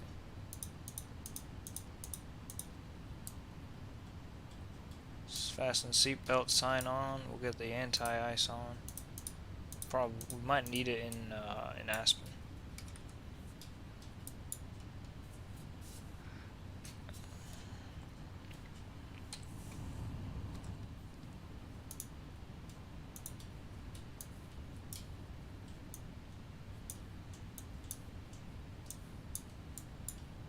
Set 15,000 in for now. I think that's an acceptable altitude.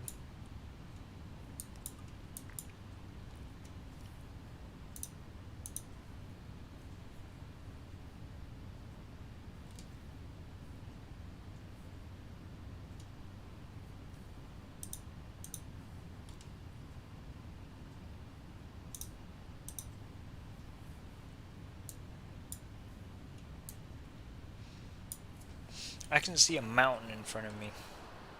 Also, I'm amazed that there's no snow on the ground here. Well, actually, here maybe there wouldn't be. It's thereabouts. Also, I like how you guys have to take a test in June. Like, what the hell kind of stupid nonsense is that? Nonsense. As Dylan would say, lol.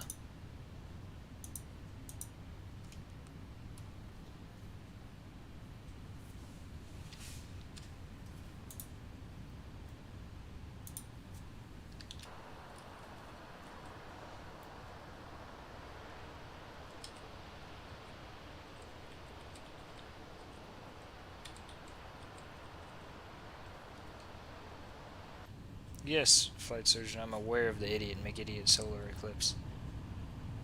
It's starting soon. Of course, depending on where you are, if you're over the Pacific Ocean, it's probably already started. Logic 100. Sound like an idiot.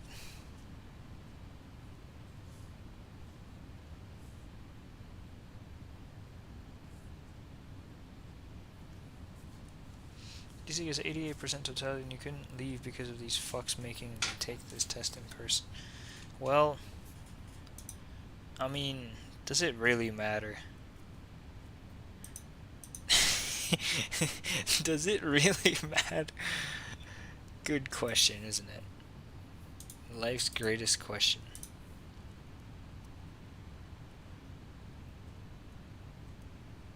So we're at Canada. Next up is Hare. Where the hell is that?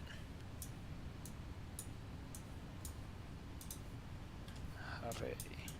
Okay, so it's coming into there.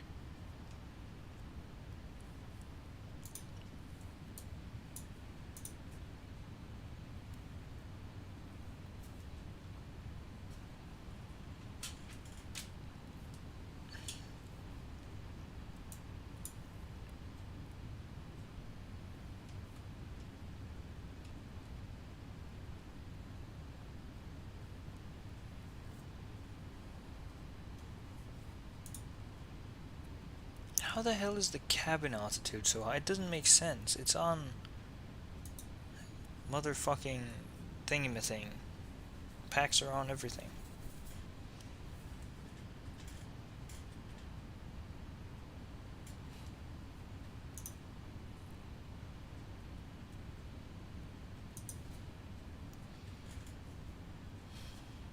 The thing is though, if the visibility is excellent, and it seems to be quite excellent, it wouldn't be too ridiculous for me to actually take the airplane if I do see where the airport is and then do that visual procedure.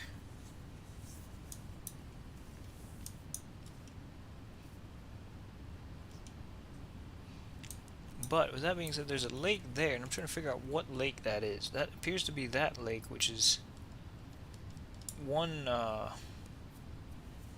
range, one valley before Aspen. But if we continue going down this valley, there's a bunch of mountains, but then behind those mountains is the next valley, which is where Aspen is, if I understand this correctly.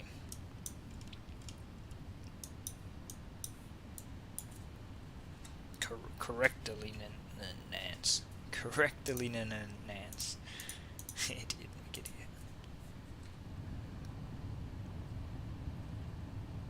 You know I was cruising at 400 today, by the way?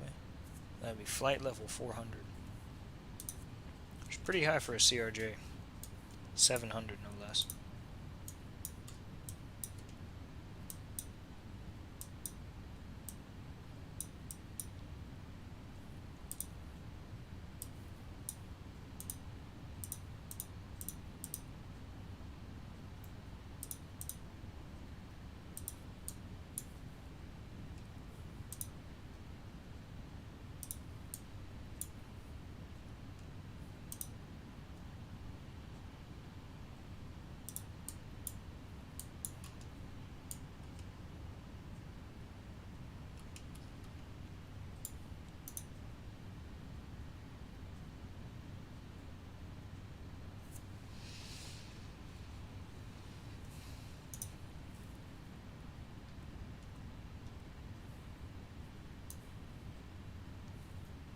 Alright then, we're at flight level 230. I'll go ahead and start getting the landing lights on and the engines to continuous.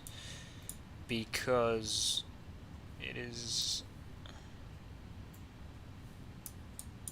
We're 10,000 feet above the beginning of the approach. I'll start slowing myself actually down to 250.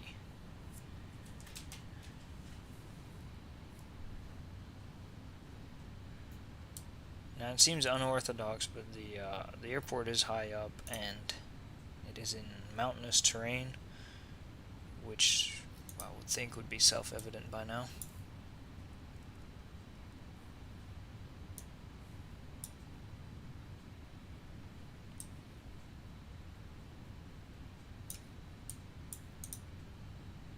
The airport's only 35 miles away, but I don't see it at all.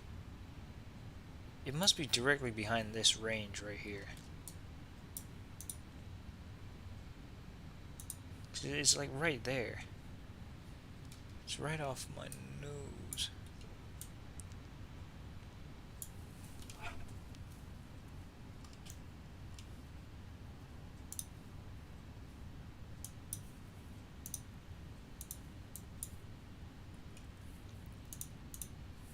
I said $29.99, I believe. Yes.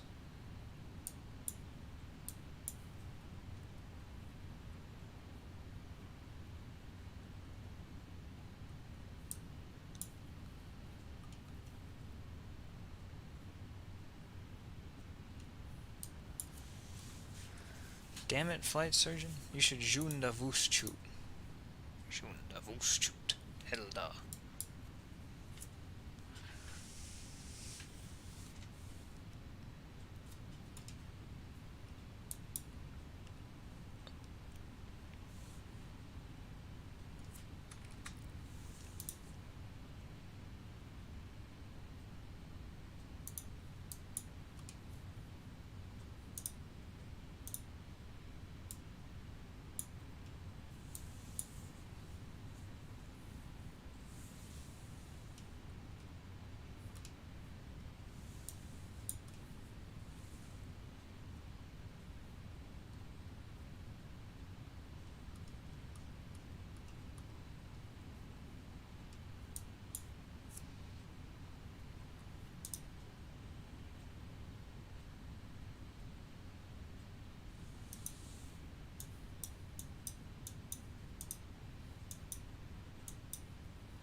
Okay, I see. It wants, for this procedure, it wants you to follow this valley here.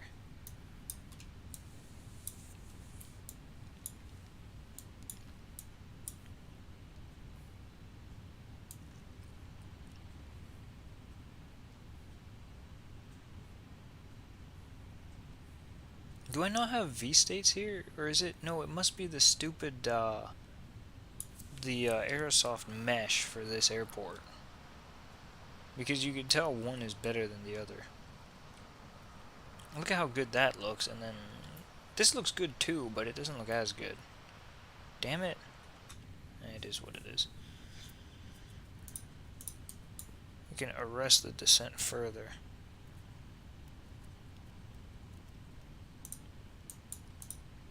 We still have 50 miles.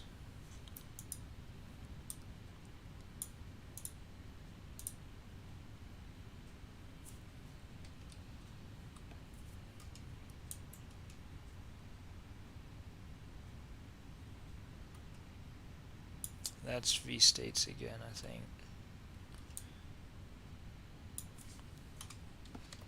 Flaps 1.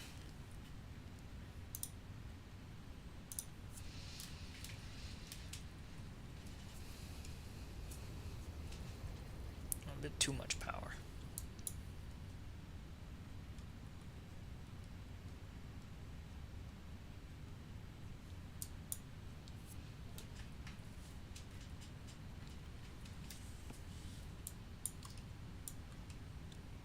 That's the airport right there. Okay, to be honest, if you come in here and then turn around in the valley, it's not too bad. But that is a tight one. That is a really tight turn.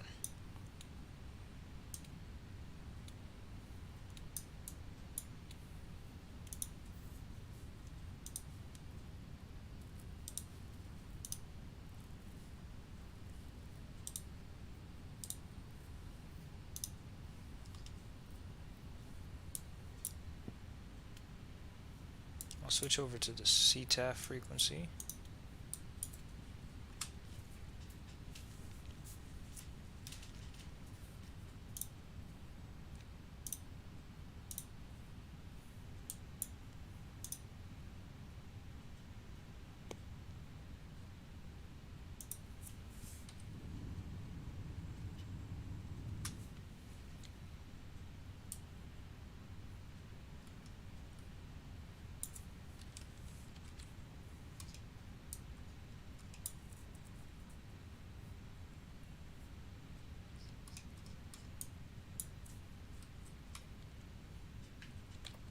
Flaps 8.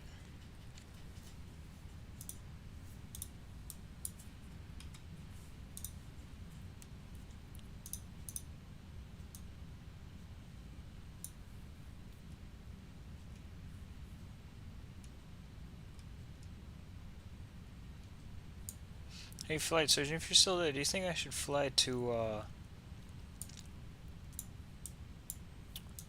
Denver after this?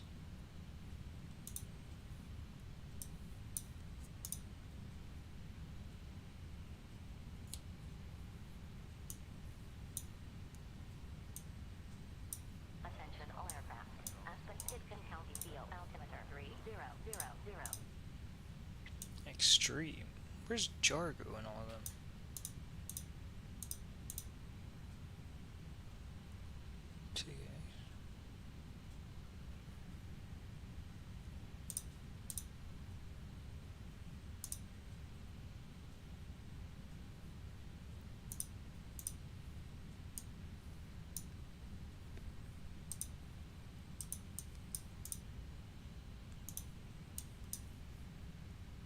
I put one. I meant 180 anyway, but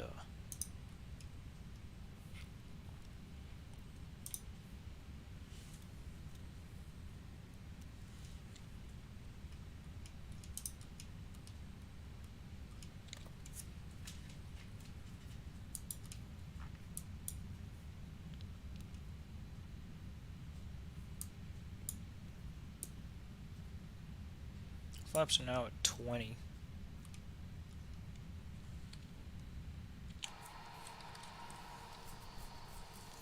Oh, now the fucking clouds are coming in.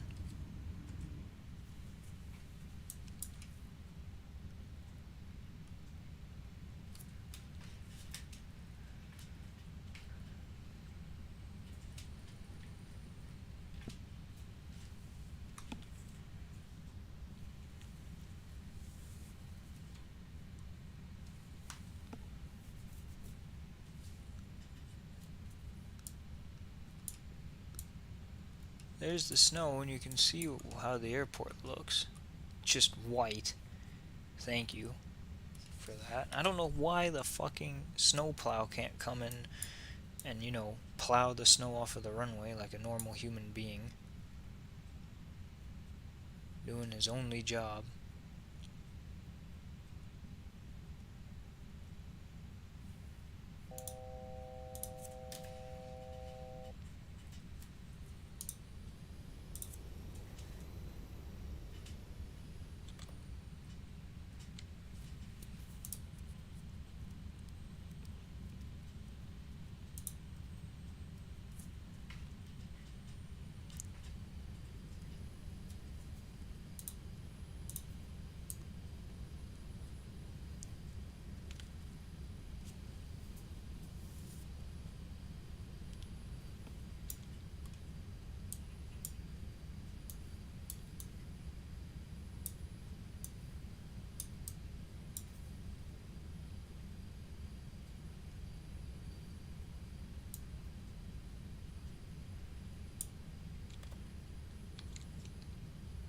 Flaps 45 and we'll get the gear coming down. So 124 is going to be the VREF. Thank God for that.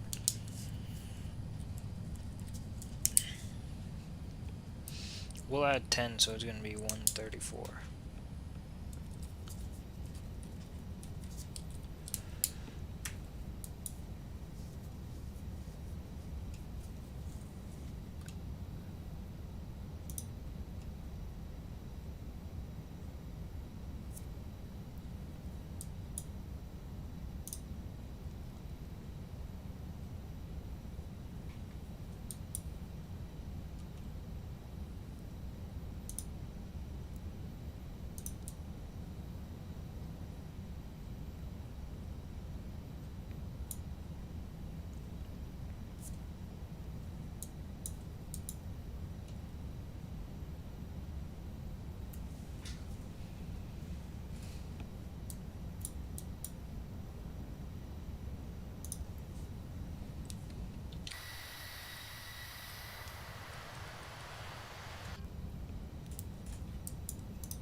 Damn, the speed just went straight on through that.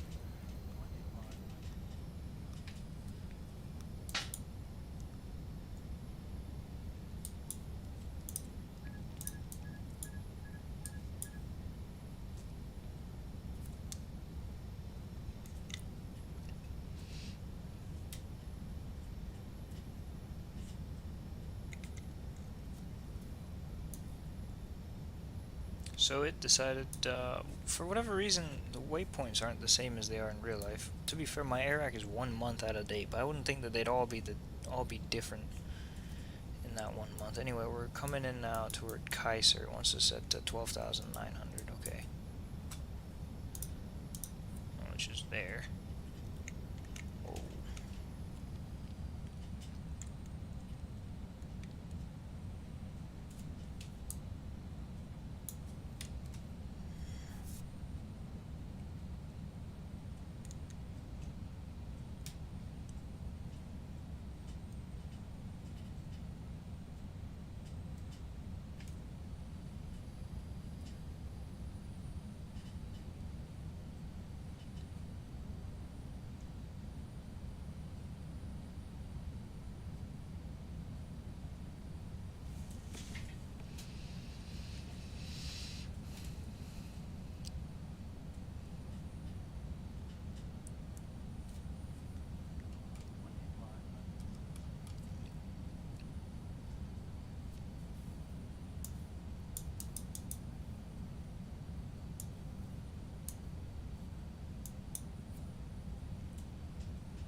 Okay, continue.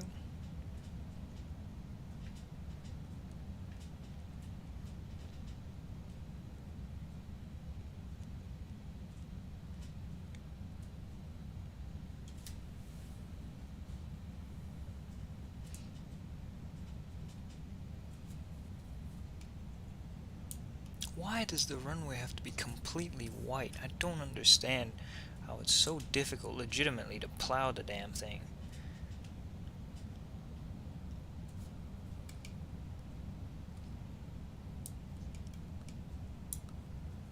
Yeah.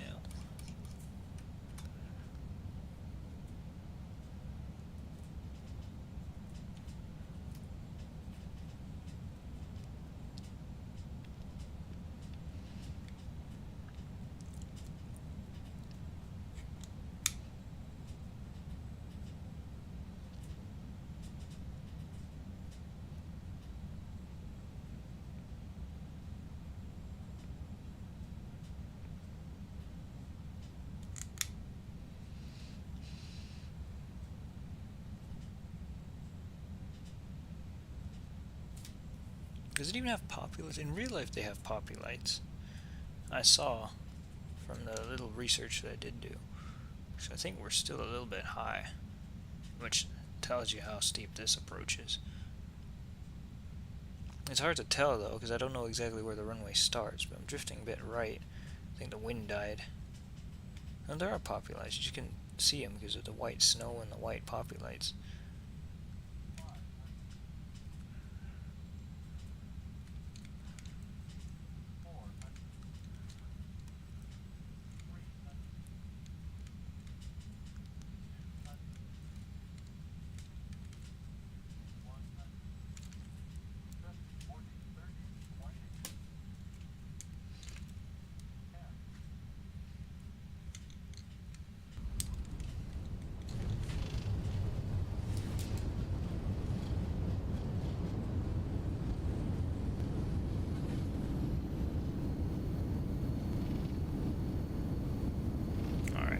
Braking. So the reverse it's stopping just fine actually. Surface is fine. Thank you, flight surgeon. Make this exit here. Easy on the brakes. Easy does it. Alright. Welcome to Aspen. High sink rate, that's fine. The airport is like that. Flap 0, we'll get the APU running. Terminals to the left there.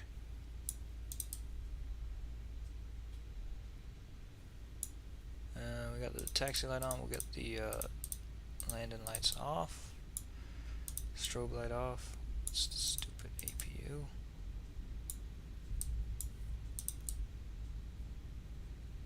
It's a weird thing. Now it's coming. It should start coming. Yep.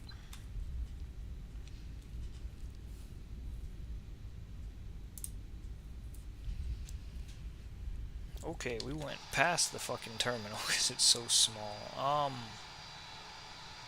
Wait, where do they park in real life? It doesn't really matter, I don't think, but surely I have. Where the fuck? I have it open. That's not it. Fuck. UA5767. Yesterday they parked at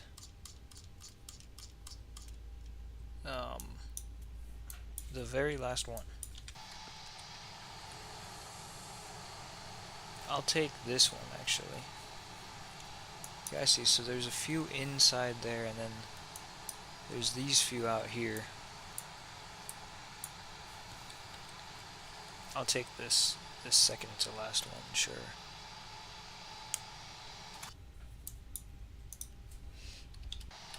I don't know if there's actually marshallers here, but I think that those stairs do connect.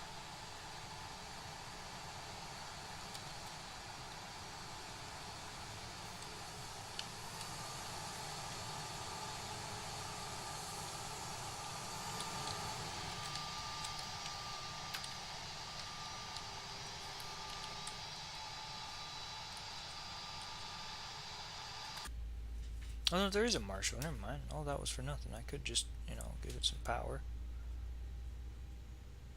Is it uphill or something? What the fuck is it doing? Yeah, left is fine. Alright, now it's coming along smooth. Because if Sam can have these stairs, then my god, that is beautiful. So flight surgeon, should I fly to Denver, or should I leave it at that? Flight to Denver, actually, it departs in a long time from now. If I want to do it in real time. Plenty of time to sit around and enjoy Aspen.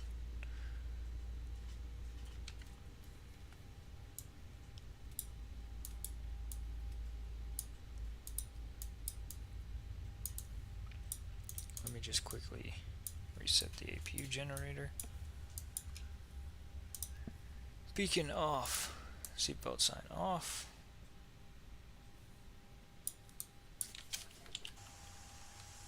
See, it isn't coming to me, but I wonder if it will. I wonder what if I go to SAM main window? So it doesn't do anything. There's no SAM jetways, but the thing is, if you start cold and dark here, that ramp thing will come to your plane. I don't know how else to. I don't know how to get it to come to my plane now.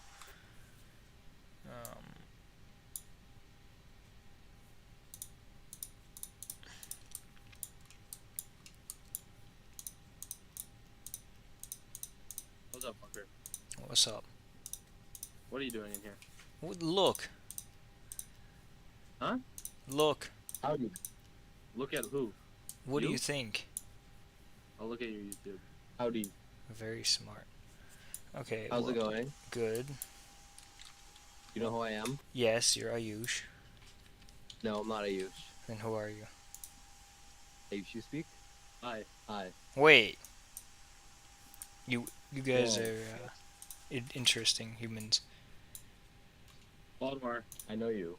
Yes. Baltimore. Yes. Buddy, you know Yes. me. Yes. You remember that? You remember that screenshot I sent you? It's so bad actually that I don't know what to say. Where are you?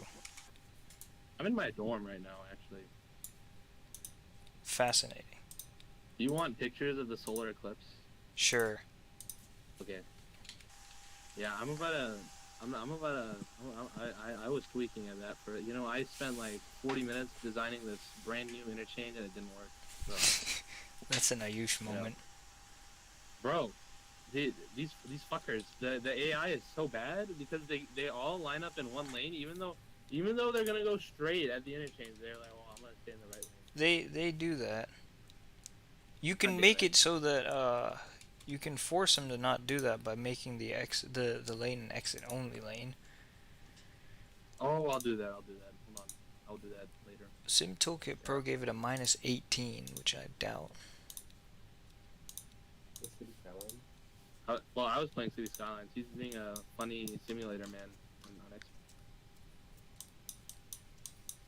Look at this. He's fire. He's like, yeah, bro.